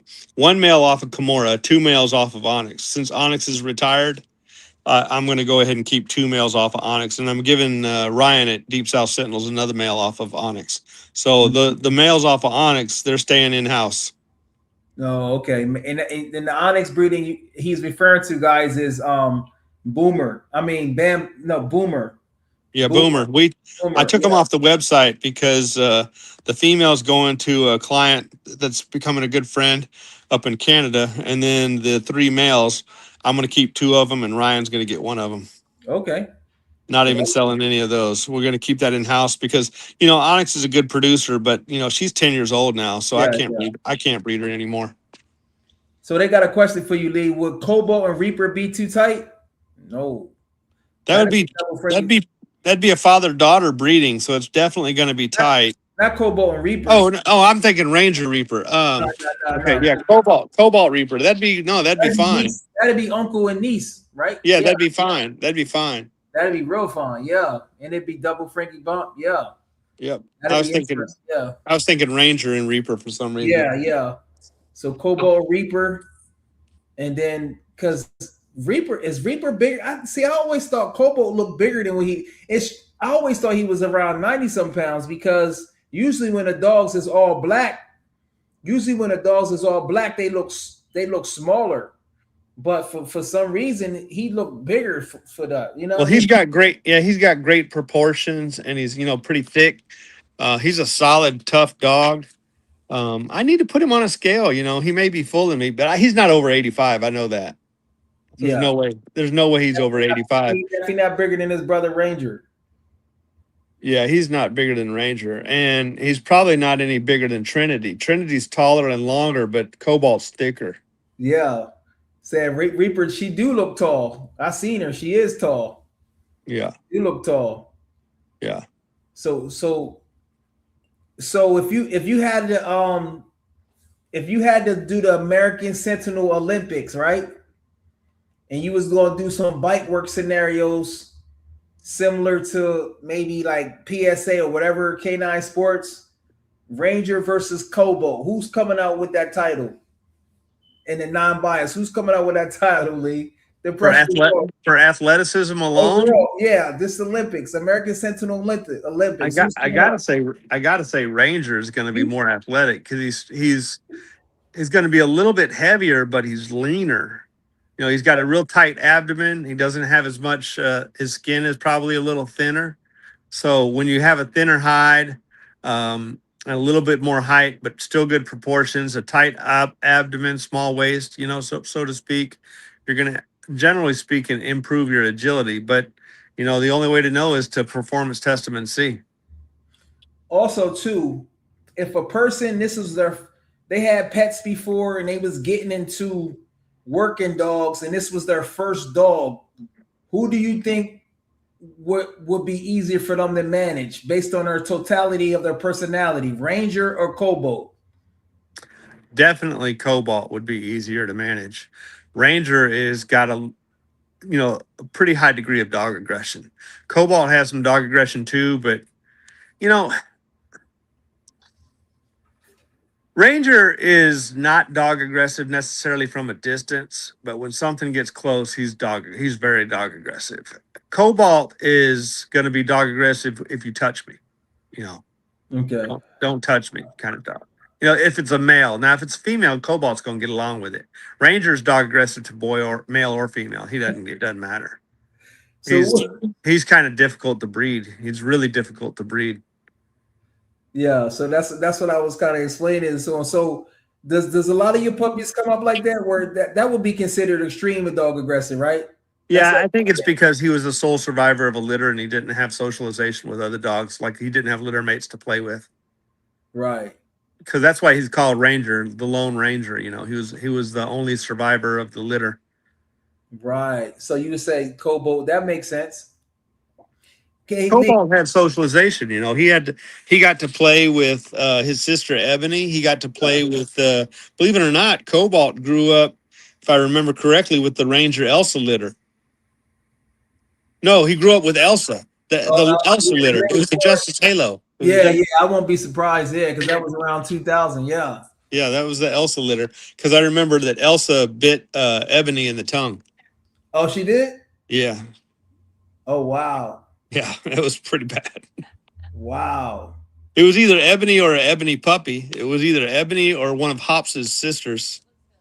Wow. It was a black dog. I know that. I can't remember if Hops had a black sister or not. So it was either Ebony or one of Ebony's puppies. Now, Lee, for people that's getting your doggies that's gonna listen to this worldwide, first of all, make sure y'all smash the thumbs up. What advice will you give to people to have dogs that got that dog aggression? What advice do you have for them to be able to manage it? Because I'm gonna be honest with you, it is different. Yeah, you don't want them to ever have a fight, because once they have a fight, generally speaking, the behavior gets harder to correct, harder to eliminate. So, like we're wanting to introduce Rebar to Chewy since Reptar passed away. And we've done that a little bit. But so what we do is we'll bring one of them in the house, or we'll have them both in the house, but one will be in a crate. And then if there's any type of barrier aggression from the crate door, because sometimes an animal gets confident behind a crate, we'll correct them and tell them, knock it off, be nice, shut it up. And when they learn that we're not going to allow the aggression through a barrier, which generally speaking increases aggression, then once we get that nullified, then we'll get them out and put them in the room together, and we'll make sure that both dogs understand some basic obedience. And like you saw, I don't know, did you see the video of Chewy doing the sit down, out, sit down, out? So if the dog understands those type of commands, then generally speaking, they see you as the leader. In fact, I've been wanting to ask some of these expert trainers, I think I'm a pretty good trainer, but I would not call myself an expert trainer because I don't train as much as I should. I'm an expert breeder, and a trainer is secondary. So and the reason why I say that, I don't like being arrogant or confident or cocky. So, but I'm going to just tell you what I think. I think I'm a darn good trainer compared to people that are not professional trainers. Mm-hmm. But when it comes to a professional trainer, there are people out there that are at a whole nother level. People like Ivan Balabanov. You've heard me speak of him many, many times, I'm sure. That guy is at a whole nother level. I would love to ask a person like him, do you think, and this is a politically incorrect way of saying something that I'm sure he would agree with, in order to make a point. And I was thinking about this earlier today. Have you ever heard a wise man fears God? I believe so. I think I heard that. Yeah. All right. Now, I've heard some people say that if you worry about what other people think of you, then you have feminine traits. I disagree with that. Okay. I think everybody wants to be loved, everybody wants to be liked. The question is, do you want it enough to change who you are? That is a feminine trait. I'm going to be who I need to be. I'm going to live by my principles, but I still hope that people like me and accept me for who I am. Now, if they don't like me and accept me for who I am, changing who I am to be liked would be weak.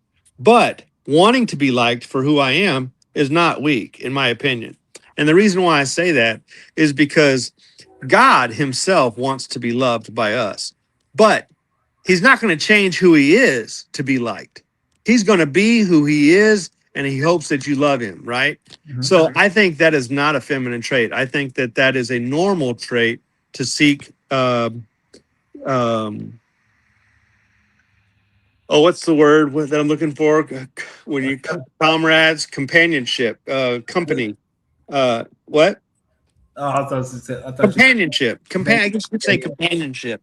So the reason why I mention that is it's wise for me to love God and fear God and be loved by God. And if I'm doing all of these things, then God will treat me fairly. Well, I think the same is true with me and my dog. I think I should love my dog, be fair to my dog, and my dog should love me and be fair to me. But the reason why I say this is I sometimes would like to ask a professional trainer, if you are dealing with a dominant dog, do you believe that it's important that the dog knows that you are more powerful than they are so they never challenge you? And I think most professional trainers would say yes. Now, if I asked that same question and said, do you think your dog should have not unhealthy fear, like they're concerned about your stability, that would be unhealthy fear. But if they know that you're stable, should a dog have healthy fear? Meaning they know you're not going to do anything unfair, but they also know don't bite the hand that feeds you. I'm curious what some of these professional trainers would say to that question. And why did I mention that? What was the prompt that you asked me? There You was a was reason. bringing up Choi in training. You was Yeah. you was bringing up Choi, in which you was gonna say what would they What would would they he? say about Choi in their training? Hold on just a second. What did you say? Oh yeah. So rebar. Yeah, we were talking about rebar and Who's chewy. Rebar out of? Who's Rebar out of? Rebar is out of Slam and Elsa. Oh yeah. Okay. Okay, so the reason why I mentioned that healthy fear is I don't want my dogs to fear me like just because I jumped up out of the chair, right? That would be unhealthy fear. They would think I am unstable. Yeah. But what if like with Chewy, if I say sit down, heel, out, she knows that I can correct her and she's not allowed to challenge me. But she's not going to run to the closet, right? She's not scared of me. She Yeah. just respects me and knows that she's Yeah. not allowed to dominate me. Well, see, Rebar, even though he's good with me, I don't think he's at the level yet to understand sit and what I say is law because he's not going to bite me. That's not the concern.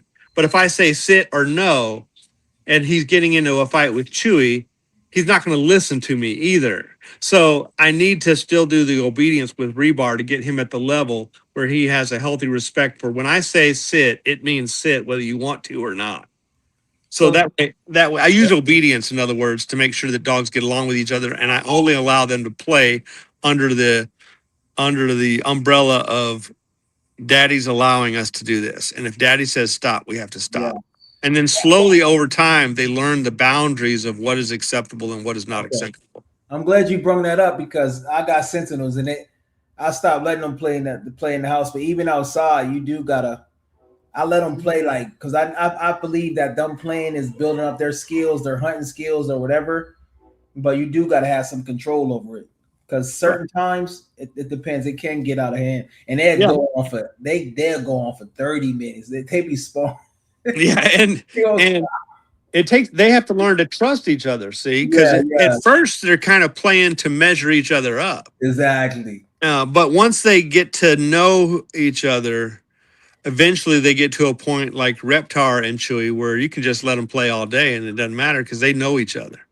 Yeah, Chewy knew Chewy knew that she could push Reptar as hard as she wanted until he said, "Stop, bitch." yeah. And I You think, know, Bar, it'd take him some time because he a little younger and she older, so she playing a different role now. She's not the younger one, so she playing a different role. I think she'll do good because yeah. she 3 now. Yeah, she'll do very good. Yeah, we introduced them a little bit, and it got to where they wanted to tussle. Rebar mostly, and when he wanted to tussle, Chewy wanted to give it to him because she's not going to take any nonsense. But Yeah, we could shut Chewy down, and I grabbed because the Chewy she's got some obedience, so I could say no, sit out, yeah. and whatever she'd comply. But she wanted to get him because he was going to try to check her. And that's when we just said, nope, not yet, Rebar. You're going to have to learn your obedience first. Awesome. Make sure y'all smash the thumbs up. We got Lee Robinson here. Listen, out of all the dogs Lee has produced, what was your favorite in terms of phenotype? What was your overall favorite performer and why? Great question. Shout out to John Bass. Well, I liked, there were several. I wouldn't say there was a single one, but if you looked at Scratch, you look at Reptar, you look at Boss and Jackson, you look at Lady Smith, those dogs were phenomenal. Now, do I like them more than Chewy? Chewy is a little bit different phenotype. She almost looks like a bull herder or something because she's more refined in terms of her athleticism. Do I like her less? No, I like her a lot. Maybe a little less phenotypically, but I think she's absolutely beautiful. I really do. I like Chewy a lot, and if I was going to compete in PSA or something, she'd be one of the best picks I got in that aspect because her desire to work and her phenotype, she can work for an hour, and I'm talking about high intensity for an hour. So Lee, say if you got 10 people right now, they want to take the most slept on Sentinel, Kobeezy. They put their $1,000 deposit down. Are you gonna do that next? Cobalt. You got 10. You got 10. Where do you get these names? Kobeezy. Kobeezy, that's his nickname. Because he slept on Kobeezy. Well, you called Kobeezy and Frank Easy and Lucky Easy. Gotta be so what would you do? What would you do, Lee? We gotta play the imagination game. You got 10 deposits already. They like, I want a Chewy puppy. Who you gonna take her to? Well, that's the one problem with Chewy. Yeah. The one problem with Chewy is she hasn't. We bred her twice. One time she gave birth about a week early, and the pups didn't survive. And then the other time we bred her, she only carried that litter for maybe 3 or 4 weeks, and we could tell it was a miscarriage. So she may have a reproductive issue that we have to deal with. Um, and I'm going to make a video about: do you really deserve or want to be? Is the American Sentinel Canine Program right for you? I'm going to make a video about that. And I've been wanting to do it for a while. And one of the things that I have to address, like, let's just take, for example, let's just say, hey, Chewy, come here, girl. Hey, Chewy, what you doing? You're real loving too. Yeah. Look at that. Hey, what's up, girl? Is the American Sentinel right for you? And the reason why I say that is if this girl, let's just say hypothetically that she's never able to reproduce. Let's just say hypothetically that she's a sterile female. All right. Guess what? She's going to stay here for the rest of her life. I love this dog. And I think that there's some people that get into these dogs for ego. What you think, girl? And if you're getting into these dogs because you have an ego problem, or you don't have a character, you have a character flaw. If you have a character flaw and you're going to use that dog to try to express your masculinity or something like that, these dogs ain't for you.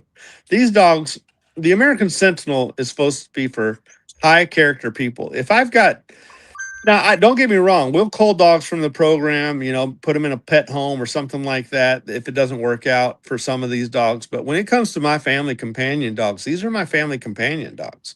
All right, I'm not selling my companion dog. When Reptar got old and couldn't reproduce anymore, I didn't euthanize him. He was our family companion dog. If Chewy can't reproduce, I'm not getting rid of her. She's our family companion dog.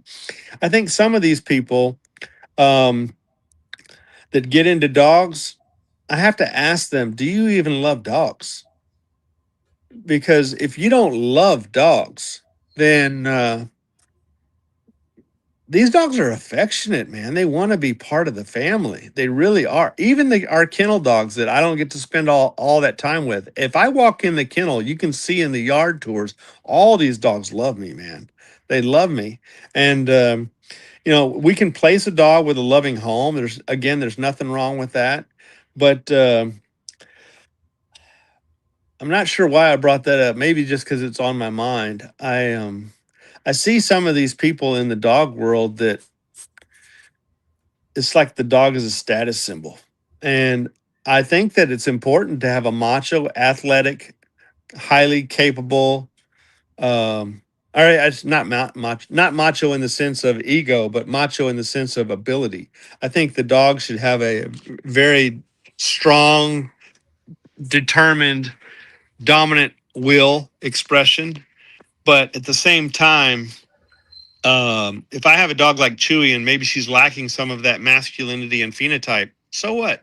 She's so athletic, so driven. I could get that dog over here and I could play for 30 minutes nonstop right now. And if I don't play with her enough, she'll come sit in front of me and look at me. And Work ethic is crazy.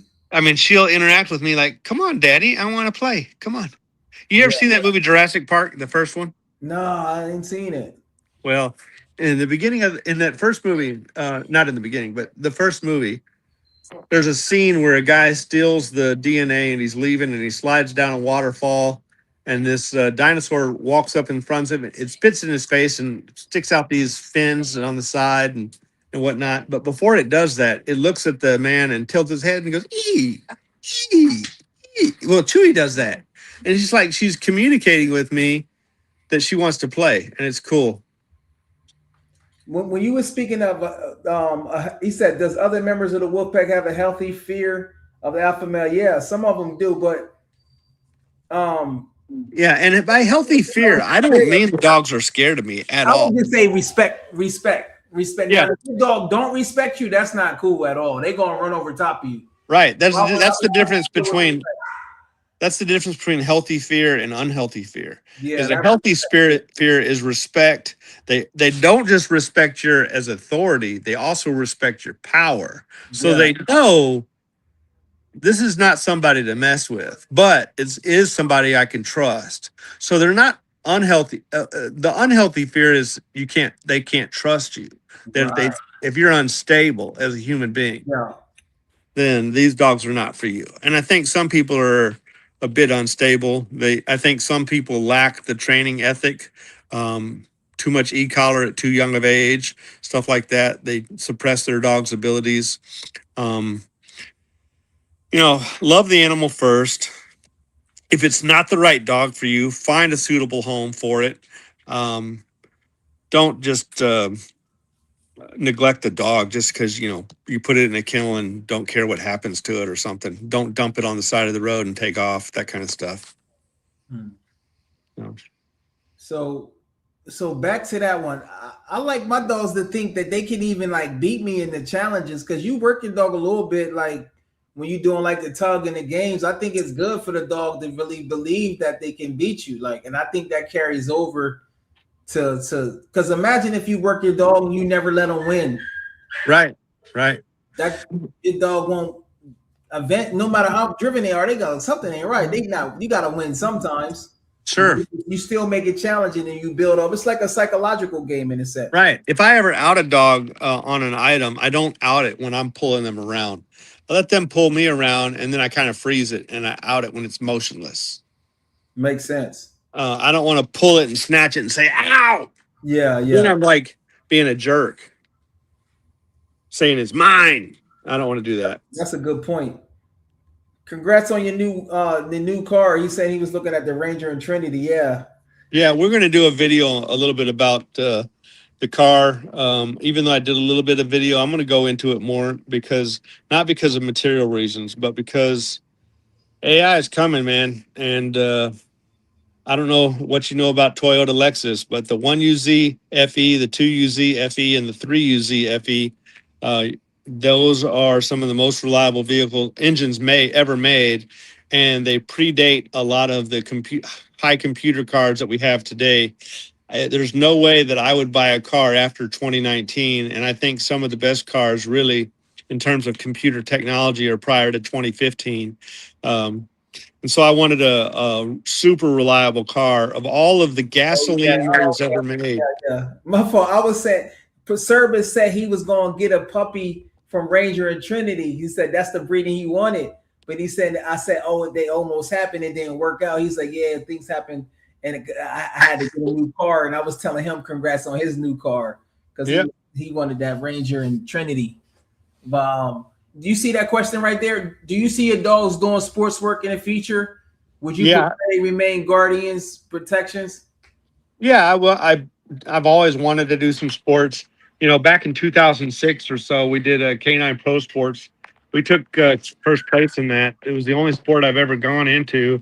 I wouldn't say it was a super competitive, highly advanced sport, though. It was kind of it was a practical protection sport. You know, they did civil response, which you don't see in most sports today.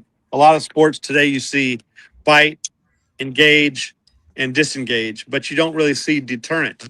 And one of the things that I liked about K9 Pro Sports is they did a civil agitation response to see the dog put on a threat display, and a threat display will end 90% of conflicts. You know, so a threat display is an important aspect of protection work.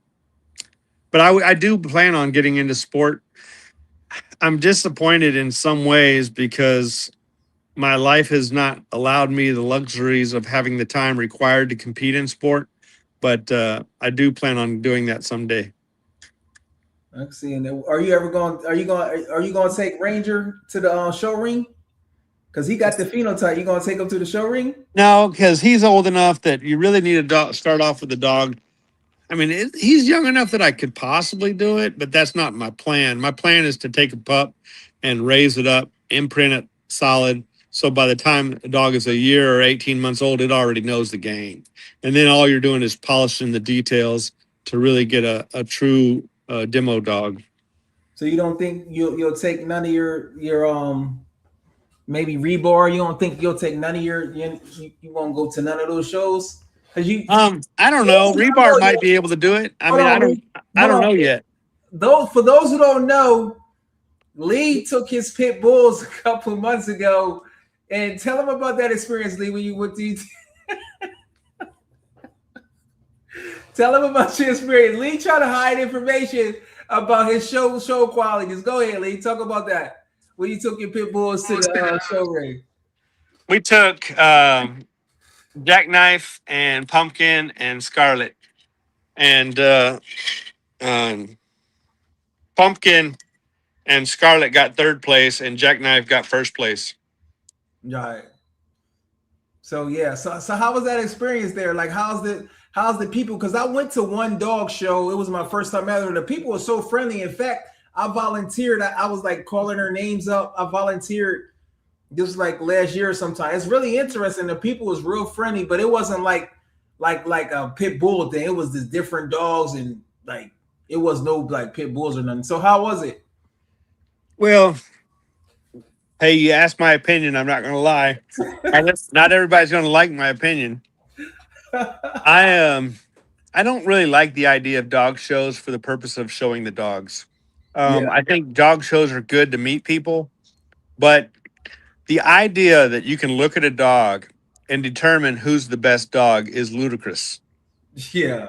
I mean, that's like having a lineup of men, and these men are supposed to be MMA fighters because the pit bull is supposed to be, you know, a fighting type breed, historically speaking.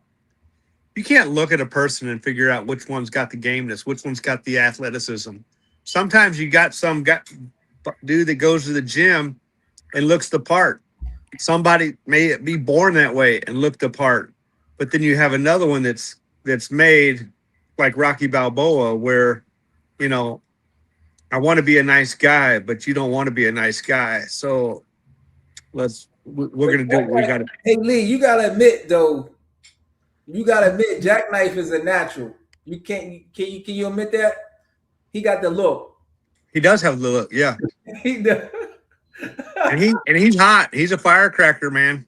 Those puppies, you still got puppies left from them? Those puppies look serious. And they all look like Jackknife, too. You got puppies left from Jackknife? I got one male and one female off of Jackknife and Miss Bandit. Yeah. And Miss Bandit's a good producer, too.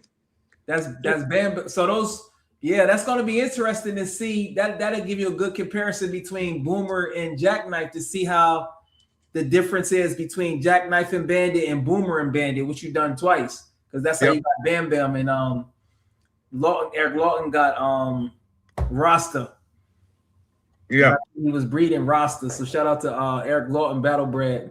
Yeah, she's not bred yet because his male's young. Yeah, His male's only like 13 months old, but she's not going to be in heat for like 3 more months. Oh, okay. So by that time he'll be 15 months old. Right. Okay. And then you got pregnancy, which is 2 months. And so then he'll be 17 months old. So by the time the puppies are ready to go, he'll be 19 months old. Oh, okay. So that's gonna be on interesting there. So Lee, when you go to those dog shows, like do you wear like did you have your American Sentinel gear on? How did you go down there? Like I did. I wore this shirt. Or so I think you wore one of your colors. I may have worn one of my polo style American Sentinel Canine shirts. Okay. And I thought I might get some discrimination. And maybe I did. I don't know. But we did okay. A lot of people knew me. That was kind of cool. Oh, they did. So why would people be like discriminating and hating, or why? Because they don't like the idea. A lot of people don't like the idea of mixing the pit bull with another breed, especially a breed that's used for protection work. Because a lot of the pit bull people don't want to hear about dogs doing protection work. Oh, okay. So you still came and you still won. That's interesting. When's the next one? When you gonna take them out again? You gotta get you. It doesn't hurt, but Lee, it doesn't hurt, man. It don't make it kind of does and it kind of doesn't. It don't make you soft though, Lee. It's good because your preference is the work, so it don't make you soft because you take it. I think no. It's clever and good marketing for you to go. It's good for camaraderie, but the problem with it's like, to me, I'm just speaking honest, it's kind of like endorsing something that I don't believe in. Now the ADBA shows, I think those are a little different, right? I think they do like. Oh, this was an ADBA show. Oh, was it? Oh, okay. Because the one I went wasn't no ADBA. It wasn't nowhere near that. Okay. I just have a hard time endorsing the idea that a person that doesn't know these dogs is going to he knows the breed, but he doesn't know those individual dogs. You just can't look at a dog and determine who's the best. You gotta know the dog. You gotta know its work ethic. You gotta know its recovery time. You gotta know its ability to perform. You gotta know its heat tolerance. And you can't. The idea, it's like a beauty contest. Yeah. Do you think you're going to know the most beautiful woman by just looking at her? Yeah, that's true. Yeah, you're not. I mean, I got to know how she acts. You got to know how she communicates. Yeah, that's true. I see your point on there. You know what I'm saying? But I don't know. I mean, am I going to go again? Yeah, we'll go again. But is it something I endorse? I would rather do hog work or protection work. To me, weight pull, even though I can respect it for the people that want to do it, I have no interest in weight pull. None. The dogs are so inefficient at pulling. Like, what are you going to use a dog to pull? You're going to use it to. I've had people tell me, "Oh, if I go hunting and I kill a deer, the dog can drag the deer out of the woods." No, it can't. It's going to get hung up on every log, stick, mud hole, river, creek, rock, mudslide. Your dog's not pulling a deer out of the woods. Let's be realistic. It's not doing it. Yeah. So Lee, if I wanted to buy one of your pit bulls and I wanted to do dock diving, what would you say? You would be against it, dock diving? No, dock diving's cool because I mean it's not an illusion. It's just a game. You know, it's a measure of athleticism. I think if I had to, if I had to see what was more competitive and more challenging, I think weight pulling is more challenging than dock diving. What you think? I mean, the only good aspects of weight pull to me are display of strength, commitment, and trainability. In that aspect, it's cool. But to say that it has a practical application, I don't see a practical application. I do see assessment of trainability. I do see assessment of commitment, and I do see assessment of strength. But in terms of uh, practicality, why not take something and train something that's practical? And like protection work, that's practical. If you come in my house right now, Chewy's on you. She might save my family. If I'm not here, she might save my family. But hog hunting, that's practical. That puts food on the table. Rabbit hunting, that's practical. It puts, food on the table. Um, Dock diving, you could argue that maybe you're going to go duck hunting or something. But what are you going to do with No, so Lee, big so pool? I don't get it. thoughts on so speaking from that perspective, do you think Arnold Schwarzenegger's career in weightlifting was futile, was useless because it did transition over to him being a movie star and eventually a mayor? So maybe that's a maybe weight pulling is a as a link to do other stuff because Arnold Schwarzenegger he started off just bodybuilding. Yeah, but people are superficial. So using superficial, you put what if Arnold Schwarzenegger had to fight? I mean, Mike Tyson would have destroyed him. But I'm saying though, but his weightlifting requires him to develop a structure and a pattern to go do other stuff. It led to developing his brain on how to work through strain. And that's what I think the weight pulling can do for the pit bulls. Maybe. And then that'll make it. I would like to do that same mind development, doing something that's practical. To me, agility is more practical than weight pull because agility you can have your dog when you go camping or hiking. The ability to climb a mountain requires agility. Now that's a good one. Yeah, agility. And Mel McDuffie said he liked his dogs the protection to do agility, and it does allow you to overcome obstacles and go through the course. So yeah, you're right on that one. That might be, agility is something that's challenging mentally. You know what I'm saying? But 10 years ago, I had sled harnesses for every size dog, and I had a weight pull track, and I had a weight pull sled, and I used it maybe 3 days. I just was not interested in it. But agility, that's something that's fun. yeah. So when we build our canine building, I'm going to have hurdles, fake windows, tubes and tunnels, A-frames, and stuff like that because you can incorporate all of those things in protection work. Yeah. A dog jumping over a hurdle is like jumping over a car. A dog running around an A-frame is like going over a fence, or going over an A-frame is like going over a fence. A palisade, going through a tunnel could be like going underneath a car, in a tight confined area. I just find agility to be much more action. I'm an action reaction kind of guy, I guess you could say. I like that adrenaline rush. So Lee, will you breed Ranger and Biscuit would be heavy Valkyrie? You know what? That would be heavy Valkyrie. Yep. Ranger and Biscuit. I ain't even think of that one. Yeah. Will you ever consider that one, or what's your absolutely. That'd be a great breeding. Valkyrie was awesome. So Lee, so you got any exclusive information for us? Because it looks like all your breeding is done. But I know you be probably getting like 2-3 hours of sleep every night. Your brain is working.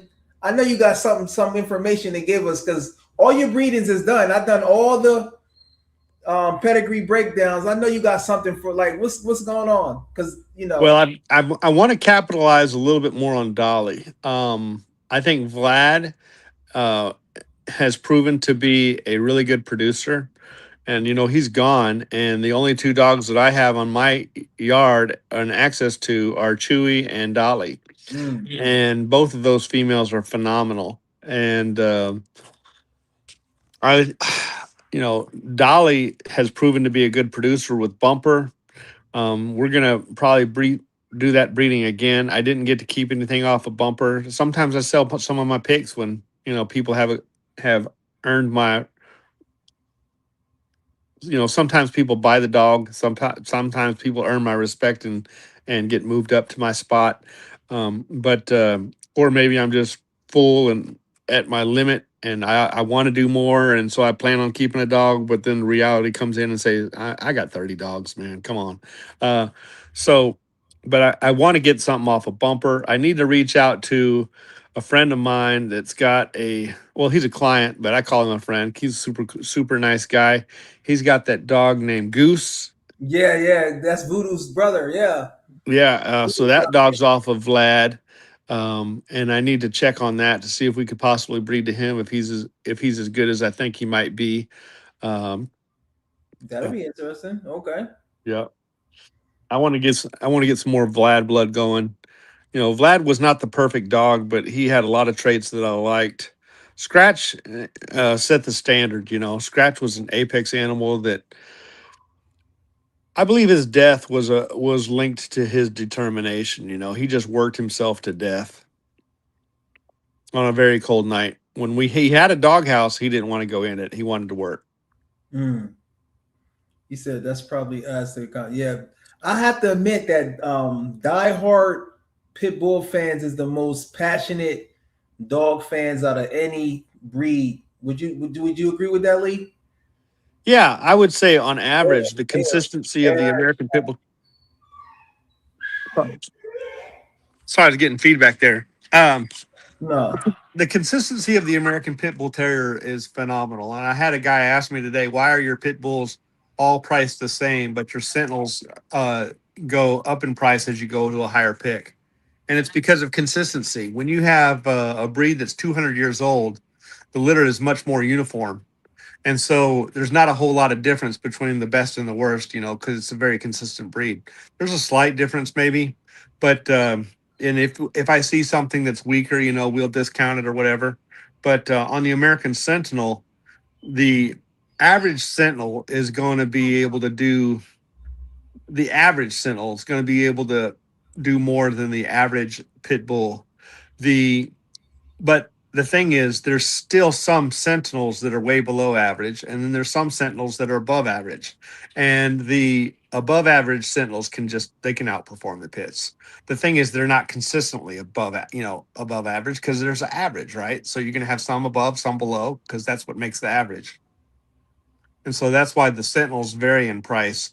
So the reason why I say that is we've had some pit bull well experienced pit bull people with 20 and 30 years of pit bull experience come here, and their eyes are just like, holy cow, I had no idea that you could make dogs like this that work and act like pit bulls, but they're 75, 85, 95 pounds, and they work just like a pit bull. I've never seen anything like this in my life.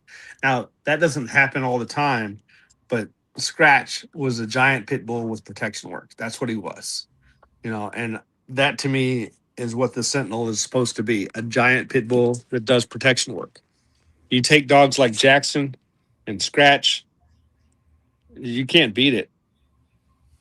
Shout out to Ripped Out. Shout out to, I want to give all the people that every time I go live, y'all always come through. I really appreciate y'all. And the lives is getting bigger and bigger. And I appreciate you. And I appreciate you, Lee, coming in. And we're talking about Ranger versus Cobalt, aka Kobeezy, because I feel like he's slept on. And we got to get Kobeezy to Cobalt. Cobalt. I gonna start calling him Kobeezy. I'm gonna start calling you Jalik Easy. Everybody got a nickname. He said, what's your best performing male Sentinel? I don't know of all time. I think you already answered that. I think he mean right now.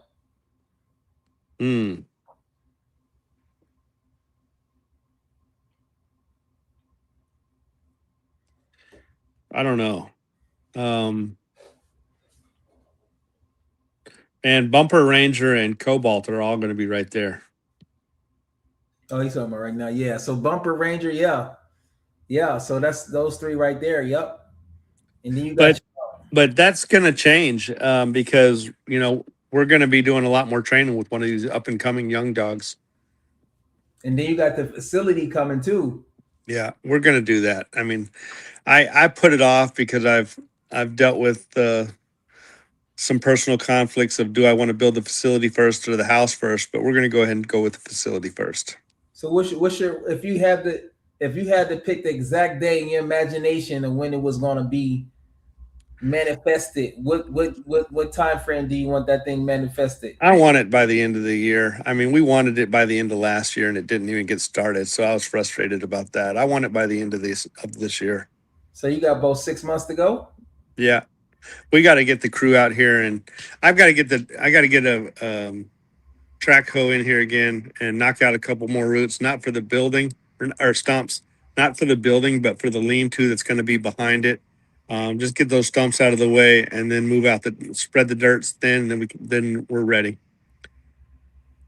So say I'm not familiar with stuff like that. So what's the time frame to build or something like that? Maybe because houses be building houses quick, so it can't take too long, right? Oh, a pole barn could easily be built within 6 weeks at most.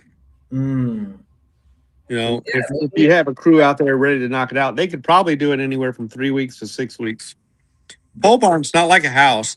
The only problem is going to take a little longer than a standard pole barn for us because we are going to have a bathroom in it and a kitchen in it and an office in it and a bedroom in it and a gym in it. So those things will be kind of have to finish almost like a house, but not like a house. It'll be less than. So I would say for us, it'll probably take 12 weeks because it's going to have some areas that are more finished and refined. You started by September. Yeah, that'd be nice. That'd be nice. Yeah. We may not have everything finished by the end of the year, but we should have it finished enough to train in it. That makes sense. Is Hannibal gonna pass Ranger, Bumper, and Cobalt? Hannibal is out of Scratch and Onyx. Yeah, I mean Hannibal and Leela Jean are both out of Scratch and Onyx, and Hannibal's got the right attitude. He's pretty heavily cowhawked, kind of like Hair Trigger was, but his athleticism looks good. His determination is through the roof. He's kind of like the old Eastwood and Bro dogs, you know? Yeah. Right. Okay. And how's Leela Jean? Is she similar? She's a little bit calmer for man than Hannibal. She's not the same intensity as Hannibal or Ladysmith, but she's very intense with dogs. So we got to watch her dog aggression. Oh, okay. Makes sense. Yeah, she wants to scrap. So, and she's pretty friendly. So, but it is what it is. We'll work with it, you know. Right. Because like I said, Ranger was a late bloomer. What was Lee's opinion experience of alligator pit bull blood? They seem larger and leggier than average. Great question, John. Well, the one we had access to was not leggier. She was larger, but she was thick. She was not leggier. She was just like a big brick. Built like an American bully or something, you know, like an American bulldog, I should say. Yeah, she was a tank. So how's Congo future looking? Congo's looking great, man. I think he's looking great. I'm looking forward to see how he does. He's an athlete. That would be a good dog for sport if he ends up having the mindset for after he gets better, you know, more training. He's he's only had 2 days of training, so we have to see how he does when he's had more training. He's got some weaknesses that he's got to overcome, but his drives are very good. For those who are wondering, Cobalt is vicious and Halo. So are you able to give us the update on the Kogo and Reaper? Is she gonna drop? Or I don't think Reaper's pregnant. I mean, I'm not I'm not exactly sure when she's due. I'd have to check the website. Oh, and I meant to tell you, you said you thought maybe I was doing some updates because the website hadn't been working. I think that's a GoDaddy thing. I haven't been doing anything to the Yeah, website. somebody else pointed it out too. There's like, I'm trying to go on Lee's website. I'm thinking he updating it. That's why I couldn't get on there. So Yeah, it's not because I'm updating it. Maybe GoDaddy is updating their servers or something. It's not mine. Yeah, because it'd be people you can't even get on there. It'd be for I'm like, what's going on with the website? Yep. Yeah. Yep. That's just the host, the web provider. Yeah. Yep. So Congo and Reaper. So let me see when they're due. Let's see when they're due. Let me because some on the website, some you just got the due date even after they was born. Some you got. Uh-oh, my phone's freezing up, Jalik. Can you hear me still? Can you hear me now? Yeah, I can hear you. All right, let me see if I can. If I lose you, my apologies. I'm gonna try to see when Reaper's due. Can you hear me still? Yeah, I can hear you. All right, cool. Let's see here. I got super glue on my fingers and it's not letting me tap on my screen. So we got some exclusive information. Lee right now is checking to see if Reaper is gonna be Reaper. That's shout out to my man Adam. We don't know if she's pregnant. That's the thing about breeding. There's no you gotta see if they breast. A lot that goes into breeding. It's not just you put the gulls together. You don't know. So nothing is really guaranteed. So he's checking on that right there. And today's episode is Ranger versus Kobeezy. That's his new nickname, Kobeezy. And we got him. He already explained how the black dog. So if you see the all black dogs, that's because of Kobeezy. Cobalt. Yeah, I don't think Reaper's going to be pregnant because she would be due around the 18th to 20th, and she's not very big. So I don't believe she's pregnant. Now, Elsa is pregnant, but she's not real big, but she's going to have some. Let's see. She's going to be due around the 22nd. So that's that's next week. That's about 2 weeks. She's going to be doing about 2 weeks. Because today's the 13th, right? So she's not that big either. You there? Yeah, I'm here. Yeah. I'm going to come back to the screen. Yeah. She's not very big either. She's pregnant, but she may have a small litter. Man. That's all right. That's the way it goes, you know. Yeah. I had somebody tell me today that what did I say? I said I'm out feeding dogs. They said they were working, and I said I'm working too. I'm out feeding dogs, and they said, "Oh, the life." And I said, "It ain't all fun and dandy, man. You can be out here sometimes at 3 a.m. because something happens, and you hear it, and it wakes you up, and you got to come check on it." You know, we had to take Trinity to the vet today because she was off her feet a little bit, and so I wanted to make sure she didn't have a retained puppy. I palpated her abdomen, and I could feel something in her abdomen up by her spine. Well, and I was like, why is she off her feet? And what I could feel. What does that mean, Lee? What does off her feed mean? What does that mean? Off her feed means she wasn't eating like she normally does. Oh, okay. Okay, so I palpated her abdomen, which means I feel in her abdomen, and to see if I could feel a retained puppy because she gave birth. What was it, Thursday night or something like that? Friday morning, huh?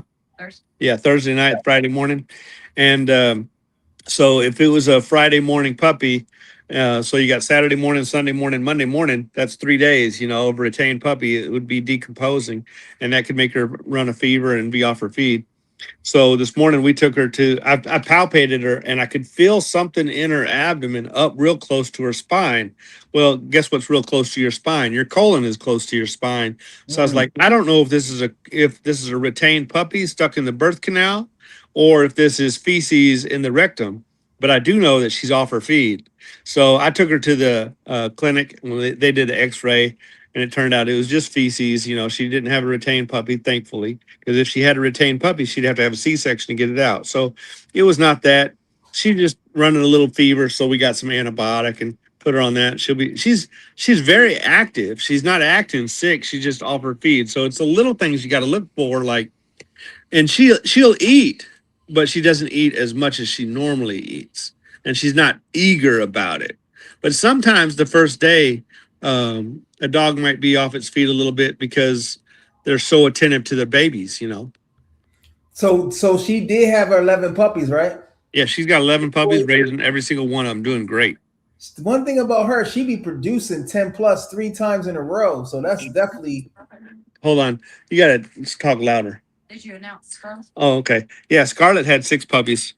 Oh, see, there we go. We got the exclusive Scarlet. So Scarlet, there you go. For those who don't know, Scarlet is like the puppy you see in a home pit bull. I was waiting for that Scarlet because don't tell me, Lee. So Scarlet and let me see. Scarlet and Boomer is litter mates. So that's Boomer, and Boomer is shown to be a good producer. Now in the female version of Boomer, she's a smaller, but Lee even says she had protective instincts as well, even as a pit bull. Yeah, So that's gonna be amazing. That's a seed dog breeding right there. And what I mean by seed dog is those 2 dogs are bred brother sister. So if you get a dog off of that and you breed it, it's going to be a very consistent producer because of the homozygosity. But it's a seed dog. That's a dog that you buy not only to work but also to breed. And we got 4 boys and 2 girls. Wow. So that's gonna be interesting right there. So Boomer and Scarlet. So Boomer been doing his thing.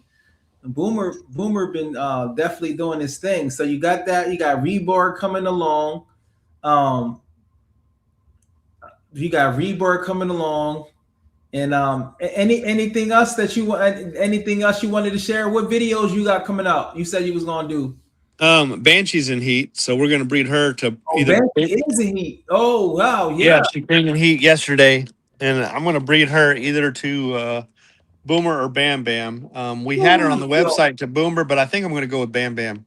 Listen, I would know if I was getting a pit bull, I would 100% get that one. I would get a brand new. I think I already told you. I already told you that one. I would definitely. You want Bam Bam? I know that. I love Bam Bam. Dude, Bam Bam is looking great. He's bigger than his daddy. He's bigger than his. He's. Oh wow. He's probably pushing close to 60 pounds. Wow. He's a beautiful lamp. So Lee, I'll send you some pictures of him tomorrow. So the thing that we was talking about before is I always was under the impression that if the female was bigger, the pups would be bigger.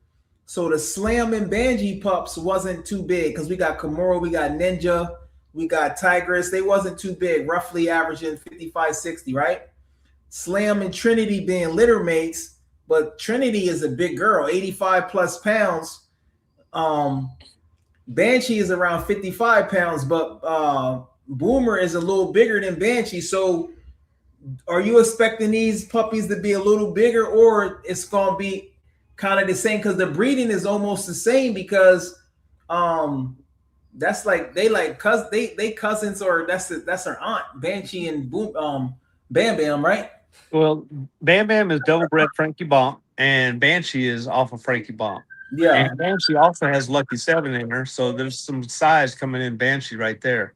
But with Boomer having with Bam Bam having good size on him, and Banshee having good size for a female, and Lucky 7 have good size on him, I would say these pups would probably be anywhere from 45 to 65 pounds. So you don't think they'd be bigger than the Slam and Banshee pups? The Slam and no, I don't think so. Slam and Banshee. That's Kimura, but they litter mate, Slam and Trinity, so the DNA is kind of the same. Yes and no. Slam is way bigger than Bam Bam. But he's not way bigger than his sister because Trinity is big. Wait, which breedings are you comparing? Slam and Banshee, which created Kimura, and Bam Bam and Trinity. It's almost the same from a DNA. Oh, I'm sorry. Yeah. I thought you were talking about Bam Bam and Banshee versus Slam and Banshee. Nah, Bam Bam and Trinity with the 11 pups. Yeah. Okay, my apologies. Yeah, no problem. Yeah. Okay. So Bam Bam and Trinity. Yeah, I expect some good dogs big dogs out of that. I would say that's going to be bigger than the Slam and Banshee. And the reason being is because Trinity is bigger, right? She like 30 pounds bigger than Banshee. Is that the reason, or? Well, let's see. She's 25 pounds bigger than Banshee anyway, maybe 30. Yeah, that's what I'm saying. That's what I'm thinking. And she had 11 puppies. That's why But I really but look. Bam Bam is, you know, 30 plus pounds smaller than Slam. But yes, I would probably say that what you're saying makes sense, because not only are you looking at the dogs and also the genders.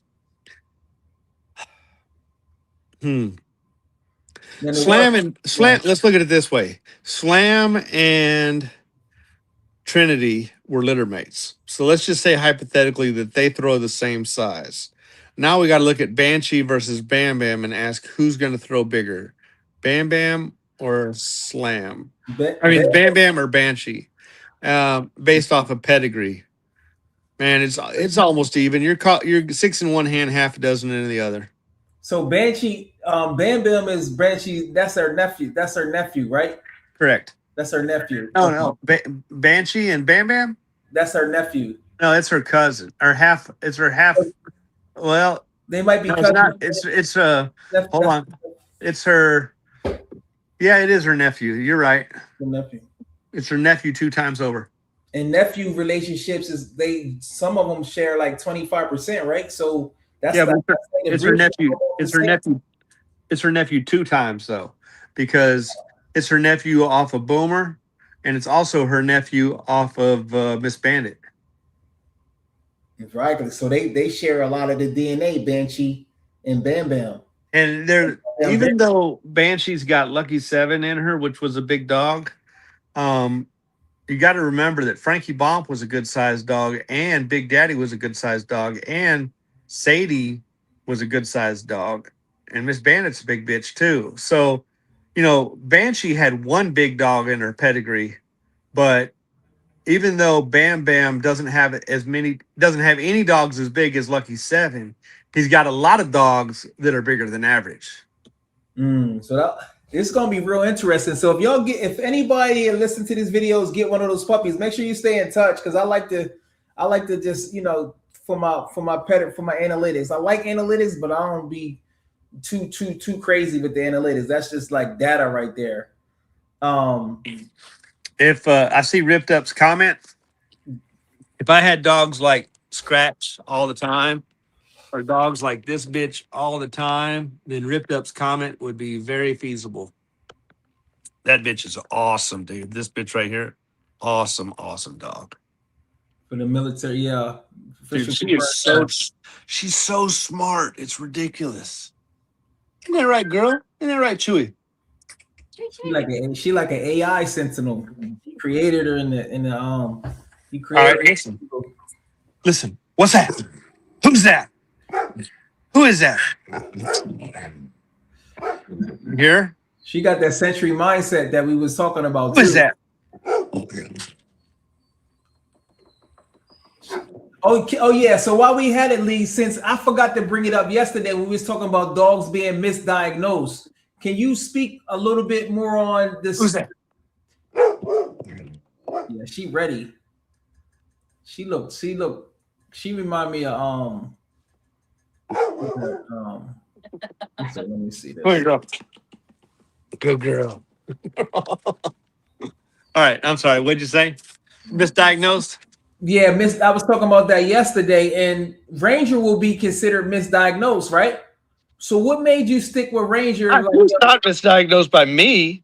He's in general, he will, because you were saying that he was too friendly and he wouldn't do certain things in man work. So I'm just talking about in general, not with you. Yeah, because you have to look at the knowledge of the person that's doing the diagnosis and their knowledge of canine training and their knowledge of the dog. Right. And they have to know the malleability of the dog. And Right. if you know those things, then, like, to me, when I was telling you that Leela Jean seems like she's pretty friendly, but she wants to get a dog.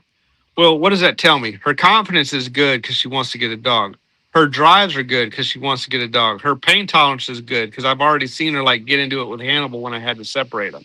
And she does not have any sensitivity to pain tolerance. She's very committed. And we had to separate them for their well-being of both of those dogs. So that tells me the toughness and athleticism and determination and drives are all there. Now all I got to do is flip the switch on the man aggression. And that can a lot of times be done with imprinting. Now, let's just say hypothetically that I missed the stage of imprinting on her. Let's just say I did. Okay, maybe she never expresses those traits. Okay, fine. If she's got all the traits that need to be there, but you just do the imprinting, then there's nothing, you can use that dog in a breeding program. And a lot of people don't understand this. This is why, like, you know, let's look at, do you know my dog Bullet too? Yeah, she looking good. I was like, it's a year already. I was like, man, she was looking good, yo. Yeah, that's going to be a beast. That would be one for me to take all the way. You know, she and Chewy, the dude. You asked about who's the most underrated female. That's probably the most underrated female right now because she's young and I have so much time and potential to take her to her potential. The potential work that I can do can take her to the potential of showing what the Sentinel's capable of doing. You know, good dog. She's a real nice dog. So what's your thoughts on a lot of decoys thinking every dog got to act like a Malinois for them to be labeled as being ready to go? Well, I remember one guy that this was 20 years ago, or not quite 20 years ago, maybe 18 years ago or so. A guy telling me that he doesn't think that the dog should have to be trained to do protection work, that it should already have that natural man aggression. And I'm like, well, it depends. Are you wanting a sentry dog? Or are you wanting a protection dog? Are you wanting a patrol dog?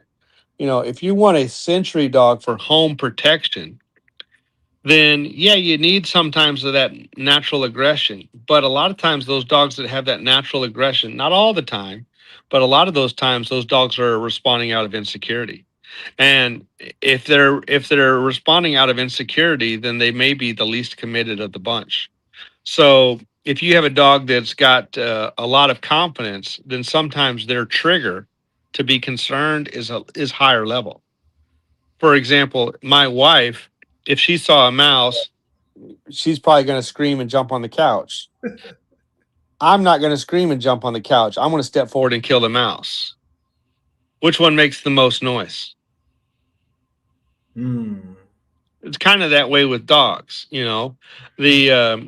Now there are some confident defensive dogs, but when you start getting very defensive, you get more into the huff and puff and bluff, which I've always said is not enough.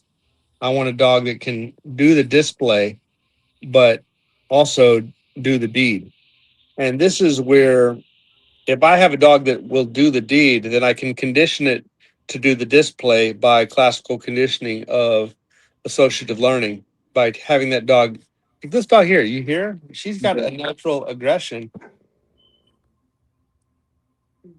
I think she hears your fire alarm. Oh, that's not me. Oh, did I hear a deep? Did I hear a fire alarm deep? Nope. She just responding to you. There's a bad bitch. Say, knock on a wall or a desk or something, like you're knocking on my door. I wonder if she can hear that. I don't know if because it's kind of far. Yeah. Or maybe she can. See, she thinks somebody's at the door. Yeah. And that's the sensory mindset. That's the associative learning. So when somebody knocks on the door, she learns somebody's at the door. But I wouldn't say, but people saying that those behaviors is insecure, and I wouldn't say that's insecure. That's just naturally protected. Well, for her, it may be some of it natural, but also conditioned response, because it's developed. When you knock on the door and I go to open the door, she sees somebody there, they leave. Somebody knocks on the door, I go to the door, I open the door, they leave. Because it could be a mailman, a UPS man, a FedEx man. So every time that she barks, someone leaves. She's learned that barking makes the stranger leave. Now, is that defensive or is that associative learning? It could be both. So what would you, since for your average client out there, your goal is the guardian protection dog. Most may just go, most, or I don't know the percentages, some gonna do it, some just gonna want the natural guardian without taking their dog to training. So what tips do you have for them? Because like Well, you the only said, way you're going to me, if you're buying a puppy at 8 weeks or 10 weeks of age and you want a natural guardian, the only way I know how to give you that is to look for a dog that's kind of suspicious as a puppy. And if you have a suspicious puppy, you're probably buying an insecure dog you think so? because puppies are puppies are not protectors. Puppies are protected. But I think some dogs turn on early. It's just like, would you agree that some of your dogs early on showing dog aggression from the door, and then some of them might later on show it? Would you agree with that? Well, you can see a dog like I'm talking about. Let me back up now. Now, I could do peekaboo or something behind a bush that Mhm. can stimulate uh, defensive behavior.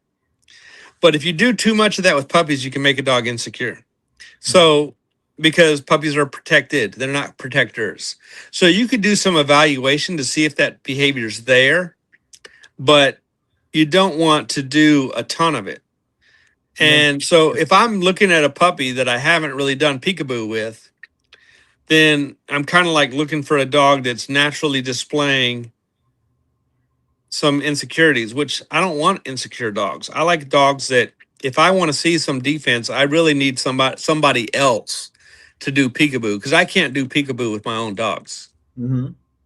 You know, maybe I could like if I was walking out of the woods and it was late at night or something, and I could just be acting some suspicious. And Mhm. I've seen some dogs, some puppies that act that way. But really, what I would rather see is a civil response. You know the difference between a civil response and a defensive response. Go ahead and break that down, Lee, for So us. a defensive response, you're going to hear more of a growling. Chewy is more of a civil dog than she is a defensive dog. She a defensive dog is going to have a um, let me think about how I'll say this. Yeah, because this is great information. Great information, guys. Civil response versus defensive response. This is good. This is where the analytics and the techie and the scientific talk come up. So a civil response wants to engage, and a defensive dog wants you to leave. So the bark is going to sound different. Yeah. Uh, a a civil dog is going to have more of a rhythmic bark, like or kind of shows be really sharp and almost hectic. Hectic. But Okay. a defensive dog is going to do more like what Chewy's doing when she's just chilling on the couch and you hear her growl. Mm-hmm. Listen, what's that? All right, that's kind of defensive right there, Okay. or alert or concerned. But Yeah. when that right there is more getting more of a civil response where she's over here wagging her tail, running around the room like, "Where is it? Where is it? Where is it? Where is it? What is Okay. that? What is that, girl? What is that? Go get him!" She's so Now she's ready to play. See, she her she's more relaxed and more confident than a purely defensive dog. Okay. Uh, it is a little different. So sometimes you got to do a little bit of training with a civil dog. To don't get in that trash. I need to take the trash out. It's overflowing. She's wanting to get the leftovers. Um, it's hard to like paint it all in one box. Like let's say hackles up. You can see that in both a defensive dog and a civil dog. The difference is what here. Let me put it this way: both of those dogs could start with hackles up, but a civil dog is going to relax the hackles once the fight starts, and a defensive dog is probably going to raise the hackles even more because what is the point of hackles? You know what hackles are? They're in the back. Yeah. Yeah. So why do they raise their hackles? Do you know why? Now go ahead and tell us.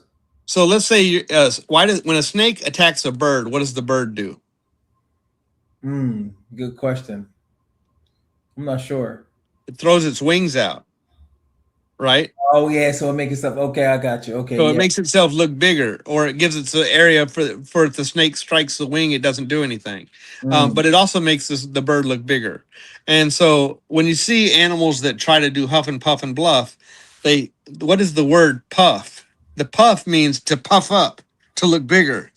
They're trying to intimidate rather than engage. What does a predator do? A predator makes itself look smaller so it can get closer. So the one that wants to fight doesn't do the puff. The one that doesn't want to fight does do the puff. But that doesn't. Now let me tell you this. Even in boxing, I'm a big boxing fan. That doesn't mean that the one that initially wasn't as aggressive. That don't mean that they're gonna lose the fight though. To the one that's more aggressive though. That doesn't mean that. I agree. Yeah, I agree. that doesn't always mean that. Like, Yeah. Well, hold on. What do you call aggression? What do you call aggression? like I was just using an example that you made. You said the one with the hackles down that was more relaxed, that was ready to be civil, and then the one that was a little bit more defensive. That don't mean that if they got together that the person, you know what I'm saying? Well, either one of them could win. That's true. Yeah. But if all else is equal, which never the case. There's never all else is equal. There's always other different qualifiers that differentiate the two. But my point is, one wants it and is confident, and the other one wants to bluff and is not confident. Now, sometimes there's different types of defense also. That's why I don't like to put just a one sweep into the description. For example, if you attack my daughter, she's going to be defensive and scared. If you attack my daughter, I'm going to be defensive and not scared. Does that make sense? Yeah. So now if you attack me, maybe I'm scared, maybe I'm not. It kind of depends on if you're Mike Tyson or not, right? Maybe. But I'm still going to do my thing. But if you attack my daughter, I'm not scared, but I'm still defensive. I'm protective. So to say that defense is always insecure is not true, but it is always based off of fear. Like, I'm afraid if you attack my daughter, I'm afraid you're going to hurt my daughter. I'm not afraid for my well-being, but I'm afraid of something that could potentially threaten someone I love, or something, or threaten my territory, or threaten my pack. It doesn't mean that I'm afraid personally. It just means like I have some sort of concern. Fear is a concern. People oftentimes associate fear with an insecurity. Well, what does insecure mean? We think it's like weakness, but sometimes it's not weakness. Sometimes it's like, how do you know the courage? A person is courageous when they have a fear and they face it. They say, but if you were attacking my daughter, I am afraid and concerned and have an insecurity, but it's not about my well-being. It's about my daughter's well-being. Yo, shout out to everybody. We got Lee Robinson here giving some exclusive knowledge. But one thing I wanted to say about that too, the one thing I don't hear a lot of people talk about when they talk about defensive drive, a lot of dogs they do a lot of appeasement.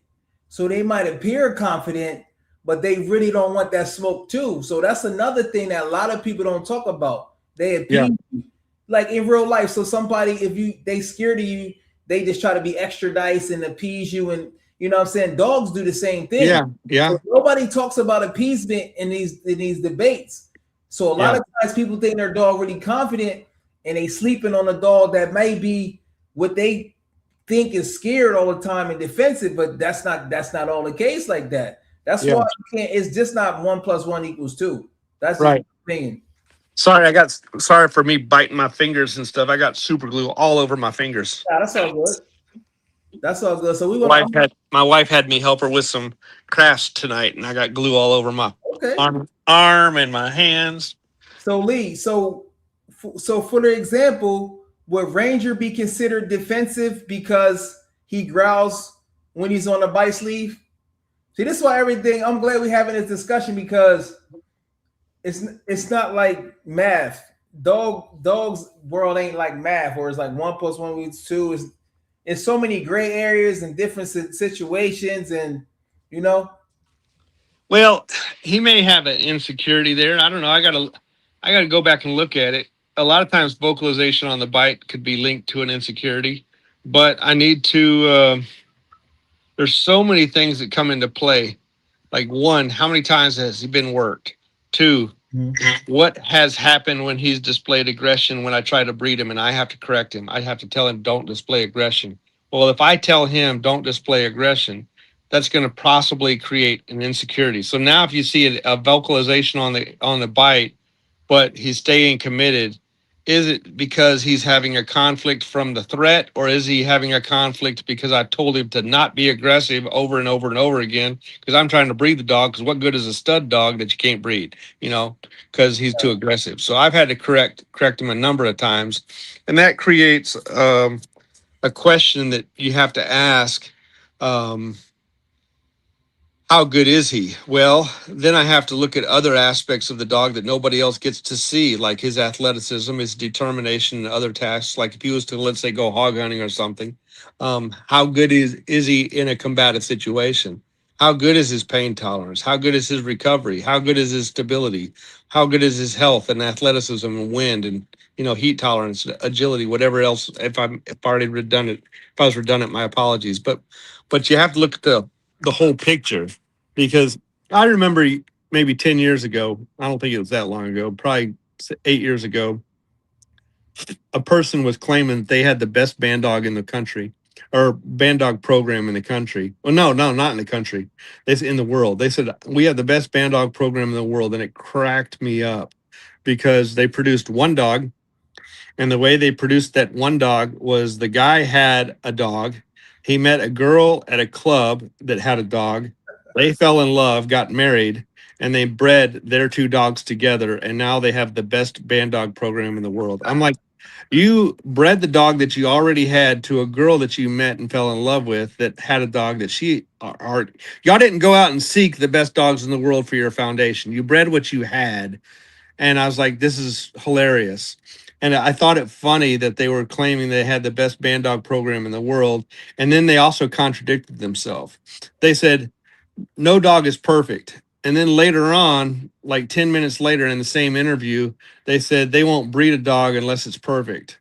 And I thought, well, how can you say that no dog is perfect, but then you won't breed a dog unless it's perfect? That means you'll never breed a dog, because there's no dog that's perfect, and you won't breed a dog unless it's perfect, which means you won't ever breed a dog, but yet you already did.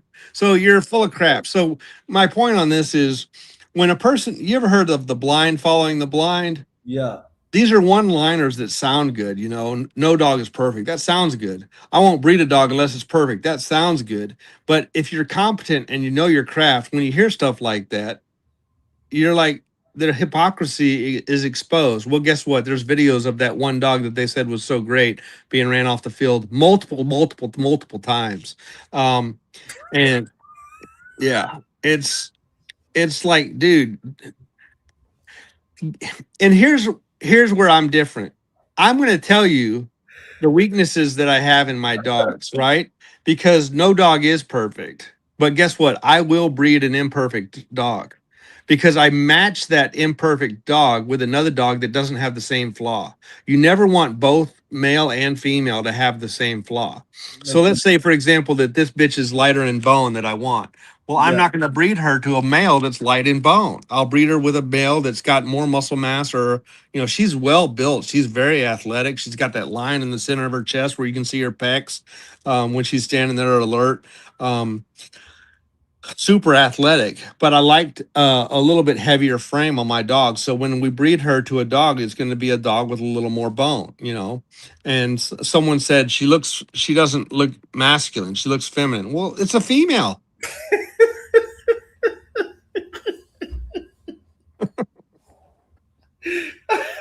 I mean, this is not an American bully that's supposed to look the part but does nothing. You know what I'm saying? You funny. You said, so Lee, what would you consider a dog that doesn't bark or growl but is 100% committed to the bite and moving forward to engage? Like my man, shout out to Ninja, Slim and Banshee. He don't bark. I never seen him bark, but he be committed. Yeah. All right. So if you don't need, I have no problem with that. It may not be as good a deterrent, but if you let's just say hypothetically that you're a criminal and you see a dog standing there looking at you like, Mm-hmm. you know, kind of like itching at the teeth, Yeah, scratching his teeth together. He may not be barking, but are yeah, you really going to go in there and find out? yeah. I mean, it's not a vocal deterrent or auditory deterrent, but it is a visual deterrent. It's still a deterrent. I mean, the only way to know if you're going to get bit is to go in there, and that dog's probably more likely to bite you than the dog that's standing there with his chest up and his head up and his tail up and his hackles up and going. That's Ginger right there. Yeah, I never heard him bark, but never. He was ready. And that's when the slam and banshee litter.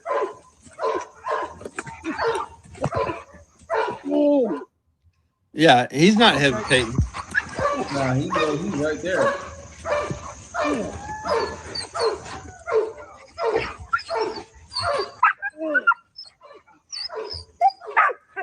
You want me to try the Audi? No. Okay.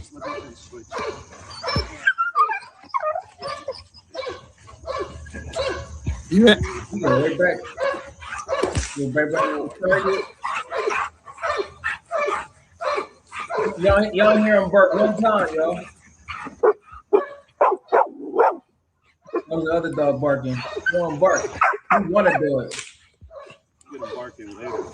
He don't bark. That's Aaron, y'all. Another Aaron. You know, bark. So there you go. Like I say, like yeah, he committed though. You know what I mean? But yeah. You asked me what videos I was going to make. I'm going to need to bounce here in a minute, but I'm going to make a video about the American Sentinel. Is it right for you? I'm going to make a video, a follow up on the perfect size dog, because I'll go ahead and address it real quickly. Somebody came in and said, "Hey Lee, you know, there are bigger dogs that can do that. Come check out our dog." And they talked about Chewy jumping in the truck. Well, the jump that Chewy was making in the truck was like 42 inches high. And then they showed their dog jump in the truck that was much bigger, but it was like a 20-inch jump or 24-inch jump. It's like it was almost 2 feet lower. It's not the same.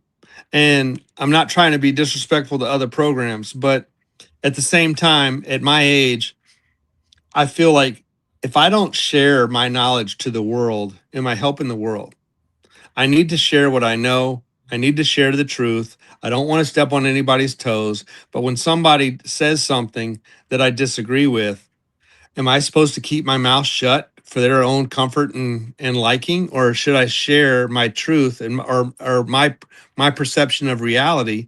And I don't want it less. My truth is the wrong word. There's no such thing as my truth. There is the truth. And should I share what I have learned to be true, or should I keep my mouth shut? And I think I'm doing the world an injustice if I don't share what I believe, because I've worked a lot of dogs. I've worked thousands of dogs, and sorry, y'all, the 110, 120, 130, 140 pound dogs, 90% of them cannot do what a 70 to 90 pound dog can do. The bigger dogs may have, As far as for sport. well, I was going to say the bigger dogs may have more power, but it's kind of like comparing a 45 ACP to the 9mm. The 45 ACP has 8 rounds, 7 or 8 rounds, and the 9mm has 15 to 21. So depending on what platform you get. So are you really going to try to convince me that 7 or 8 rounds of 45 ACP can do the same thing as twice as many rounds as 9mm? It doesn't work. And the 9mm is more packable, and the 9mm is more affordable, and let's say healthier for a dog. Your 80 to 90 pound dogs, your 70 to 90 pound dogs, they're healthier, they're more athletic, they got better heat tolerance. There's no way anybody's going to convince me that on average a 130 pound dog can take the heat just as well as an 80 pound dog.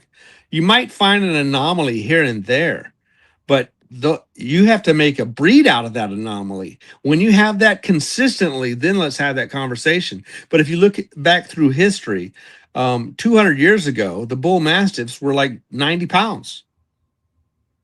But people have bred them bigger and bigger and bigger, thinking that bigger is better. It's not.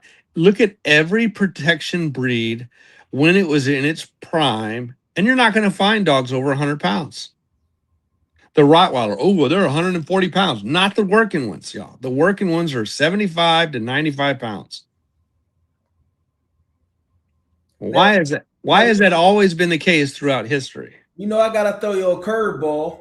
Your goal is the protection for man and beast. Right. Livestock Guardian might be different. No, not livestock. If I buy one of your dogs and I live in, and I'm running across bigger predators, cats, a dog that's 110 Sentinel is going to be different than the 80 pound. So if you got clients in Canada, they like, hey, I want the dogs to be bigger because the condition, the heat tolerance doesn't affect them. They live up north, so it's not getting only. That's only going to work at home protection where the dog's not working, where the dog is on its territory and not being active. Then that bigger dog would work. But if you're hiking, like let's say you're going to Colorado and you're hiking, that bigger dog is done before it started. So you saying on a percentage basis, if you got we just playing 120 pound Sentinel, because your Sentinels used to be bigger compared to 90 pounds. Or Ranger. I would rather have a dog like Ranger than I would a 120 pounder against a mountain lion. You would? Yeah, because the 120 pounder is going to be done before it started. If I'm hiking or kayaking or camping and we're being active, that 120 pound dog, I remember when I was a young man, when I was your age, I used to go hiking and kayaking and mountain biking and stuff like that. And I had a dog and I would take that dog. I had 2 dogs I took with me like everywhere. I always had to stop so those dogs could catch their breath or put in a shade tree. These were Akita. But they wasn't your dogs though, Lee. We're talking about Sentinels. I know, but it doesn't matter. It's the same thing. No, because you refined them and they got stamina and they got the pit bull blood. So basing it on your dogs. No, so, I mean, check this out, Lee. So you in Wisconsin and you run into a mountain lion, a lot of the factor is going to be on size. They see Ranger at 96, but they see Kovu at 130. Who you think they're going to go? Who you think the mountain lion going to go after? Kovu or Ranger? And Kovu was a beast too. What you say? What you think? I think Ranger is a better dog than Kovu. Yeah, but we talking about for protection from beasts that you created the dog. If Kovu was at his home, Kovu would be better on a mountain lion than Ranger. If we're hiking, there's no competition. Kovu's done. You think so? Yeah, he doesn't have the stamina of Ranger, not even close. But I don't even think the mountain lion will go after Kovu. I think they're gonna go after Ranger because he's smaller. Because a lot of you know what? If he goes after Kovu or Ranger, it ain't going after me. Exactly. So they've done their job. But I think Kovu. I think Kovu can probably come out on top. He might can kill a female. He might can kill a female mountain lion. A female mountain lion that weighs 55 pounds. Yeah, sure, of course. Nah. 65 pounds. Because I'll be seeing it. Because I'll be seeing the videos. If those predators, they're used to just people preying on them. They're not used to nobody fighting back. So it's a whole new different game plan when you change their mindset. It's almost like a human when you stand up to your fears. You stand up to one of the mountain lions, it's not the same. They're not going to be like boom, boom, but you got a chance. Like, I don't want to be disrespectful because I disagree, but I do disagree. I disagree. I mean, it's the same with hog hunting, bud. The big dogs just can't do it. But most hog hunting is going to last. That's totally different than a mountain lion. Mountain lions don't got the stamina of a hog, though, Lee. So it's just a mountain lion will attack a horse. Okay. But a horse I'm telling you. But if you got big Kovu up there, like Kovu can Why help would they, if they attack a horse? What makes you think they wouldn't attack Kovu? because it's the energy they give off, and the horse ain't gonna fight back. That's what I'm trying to tell you. I mean, it is a prey-based animal. That's true. Exactly. A But dog is a predator as well. So as soon as they stand up to the mountain lion, the mountain lion usually is going back off because they're in the wild. They can't get hurt because they might die off of the injury. So they're not stupid. You get what I'm saying? yeah, I get what you're saying. But Yeah, at the same time, a horse and a donkey can kill a dog and can kill a mountain lion. that's true. But that's the Have you ever seen a donkey grab one of these, like some of these I animals? can kill a coyote. I ain't know they can kill a mountain lion.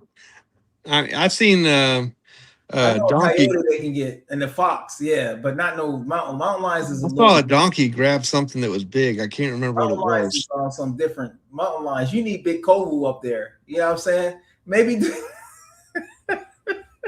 Dude, Kovu, if he was in the house and you were eating dinner and he moved his head across your lap, you just got gravy on top of your steak. yeah, I know, but I'm just talking about even just from a size perspective. You know what I'm saying? Yeah, I want the total dog, not the one. I'm not looking for a specialty animal. I Yeah. want adaptability, a dog that can do everything. A Yeah. dog that can ride in my car, go for a jog, go hiking, protect my family, protect my house, go running with my daughter if my daughter was training for tennis, and Kovu ain't doing all that. Kovu's nice though, Lee. Oh, that's Kovu right there when he was young. How old is he there? 23 20 months. months old? Kovu, Yeah, he was young there. You back to underestimating. Kovu was nice. Kovu looks good there. When he got That's what I'm saying. to be like 5 or 6 years old, he was not built like that. But Look at a picture of Kovu when he was full grown. Find another video of Kovu. But that goes through conditioning. You put them on a 1 meal a day and a nice diet and condition them with the slap meal. You can do it because he actually lean too. I like Yeah, Kovu. but look, that's that Mastiff blood. Find a picture of him or a video of him when Mastiffs grow slow. Look at that. Okay. Look at a video of him when he's like 3 or 4 years old. Do you have another video of him? Let me see. I'm just on your YouTube. Yeah, I'm just on your YouTube. I'm gonna have to find it. He got to be where he was just like almost like a Neapolitan, But like a nice Neapolitan, but a Neapolitan or a cane corso. He was big, like a thick cane corso. But I think that can be manipulated a little bit with diet and exercise. See, I mean, you can get a big dog that's athletic and lean, like if you use Great Dane blood, but then you're losing gameness and determination, and then you got a dog that's running away. So I don't want that. But Lee, let me ask you this, because this the information you gave us. You said the percentages wasn't like black and white, right? That's right. It's not. Say if your dog still got pit bull blood and you add more mastiff, that don't mean the pit bull blood is just going to disappear, right? That's right. You can still have those traits in there because you said it yourself. Right, but even though you're breeding to the trait and not to the percentage, you also have to look at the consistency. And so when the percentages is higher on pit bull, the consistency is generally higher. Now that's just a generalization. None of this stuff is like written in law. Yeah. There's always going to be variability. If you look, the American Sentinel would be a completely finished, refined, and perfect breed if I had 100 years and 100 dogs. Then it would be done, right? But I can't keep 100 dogs, and I didn't have 100 years. So this is why I need a team of people to work with me so we can get a lot done in 10 years, 20 years, 30 years, 40 years. I've been doing this for 26 years. I would say I've got it 90% done, but to make it as consistently excellent, this is where we need some people out there that are willing to commit for some great dogs. And right now we have too many people that want the best, but want to, get a discount, and they want to have a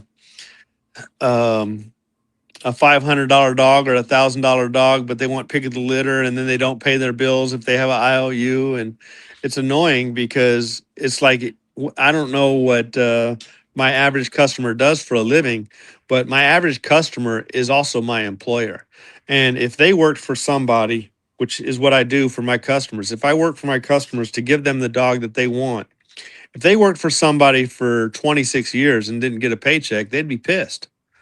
So, it's very expensive program. Like I said, I took Trinity to the vet today.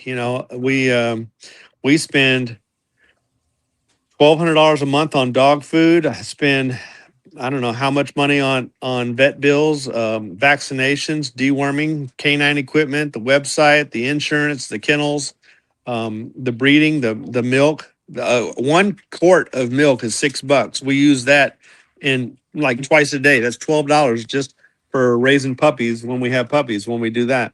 So it gets really expensive, and so I have learned that most of my problems come from broke people that want a dog and then that are unsatisfied because they're usually emotionally dysfunctional people that aren't committed to doing work. And I'm not trying to sound like line my pockets kind of person, but this stuff is expensive. And for the breed to be uh, finished, we need people that are committed. We need people that can pay their bills. We need to be people that are responsible, that have determination. These types of people are not problems. The problems come from the uncommitted people that want to be entertained. They don't want to do the work. I saw Ivan Balabanov and Robert, somebody, where I think that's his name, Robert or Richard. I can't remember right now. We're kind of having a conflict. The reason why is I told Ivan, I said, the reason people are giving you a hard time, Ivan, even though you're the better trainer, is because you don't give information away for free. You make people pay for it. And in today's society, people want everything for free. And Ivan Balabanov is a two-time world champion, 14-time national champion, plus his wife is now a world champion. So you could really say he's a 3-time world champion because he did a lot of the training with his wife on that dog. I'm not saying she didn't train it. I'm sure she did, but he was probably doing the decoy work while she was doing the handling work.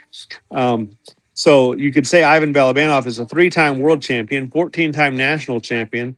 No offense to the other guy, he may be able to train circles around me, but he's no Ivan Balabanov. The difference is the other guy gives information away for free, and Ivan Balabanov says, if you want to know what I do, you have to pay for it. Why? That's what separates the committed from the uncommitted.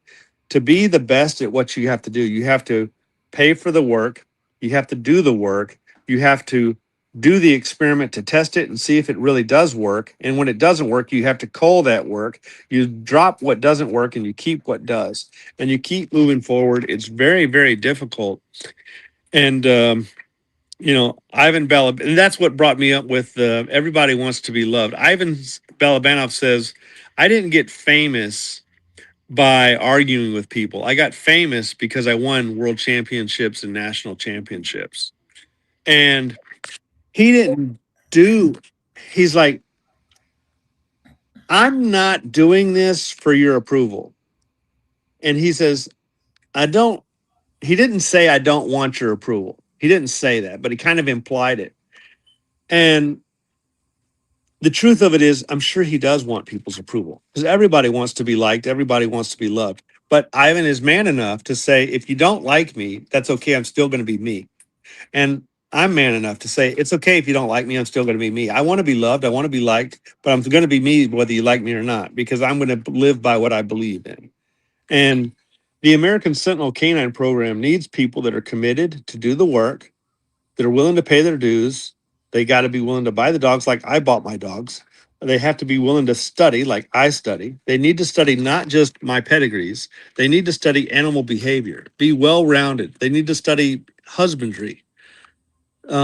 This is not easy. Like when somebody said, oh, that's the dream. It's not the dream when you have to wake up at 3 o'clock in the morning and 4 o'clock in the morning and 5 o'clock in the morning to bottle feed puppies when you're tired and you're sick and the weather's storming. It's not fun. It's a lot of work. But this is why I also said You got to love the dog. If you don't love these dogs and you're just doing it because it's work and you want to make money, this is not the breed for you, dude. If this is what if you want to make money, go get you some American bullies, go get you some Frenchies, go get some inexpensive dogs that don't tear up canine equipment, that don't rip down kennels, that don't get into fights and altercations that you have to spend $2,000 on to repair. You know, this is if you have a dog and it doesn't get pregnant and it loses a litter. You know how disappointing it is when Chewy loses a litter because she aborts. It's very disappointing. It's hard on your soul because you work for 26 years and you have an apex animal and she has a miscarriage and you're like, but you love her, so she's part of the family, you know. And if there's some people that don't love animals, they collect them, like you said, hoarders. Remember when you talked about hoarders? Mhm. Some people hoard animals because something's missing in their life.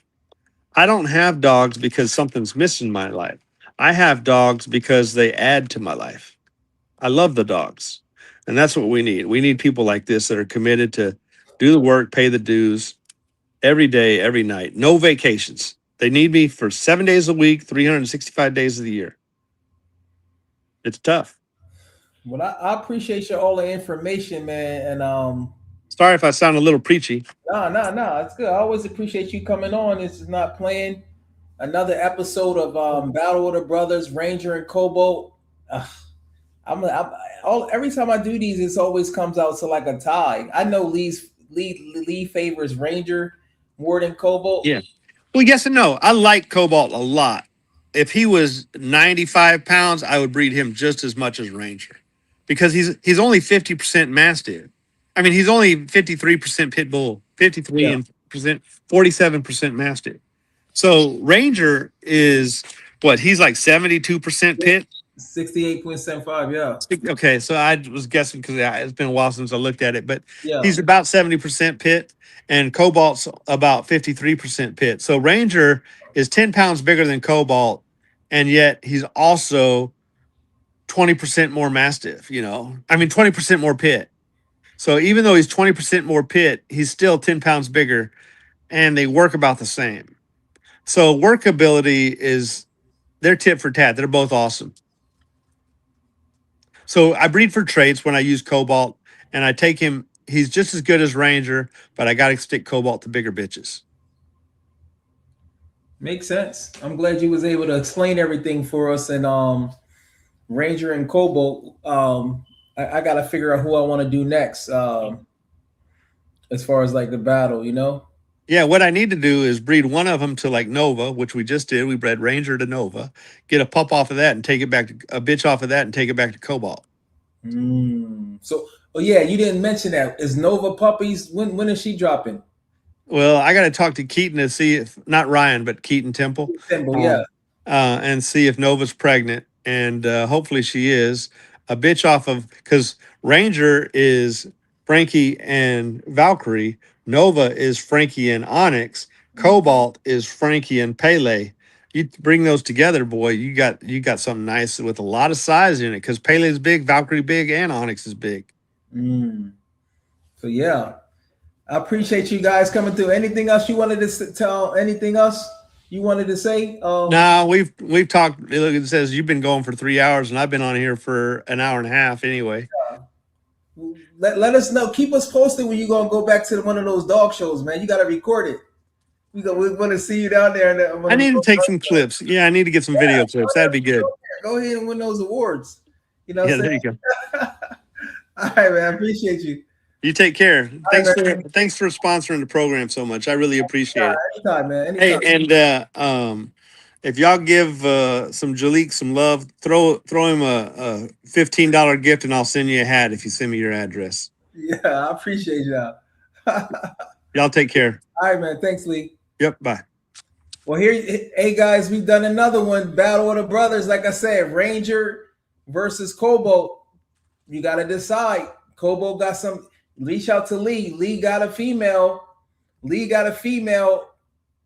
All black female. Talk to Lee. Say you was watching Jaguar show. You want a puppy, Cobalt and Biscuit. I'm trying to explain to y'all.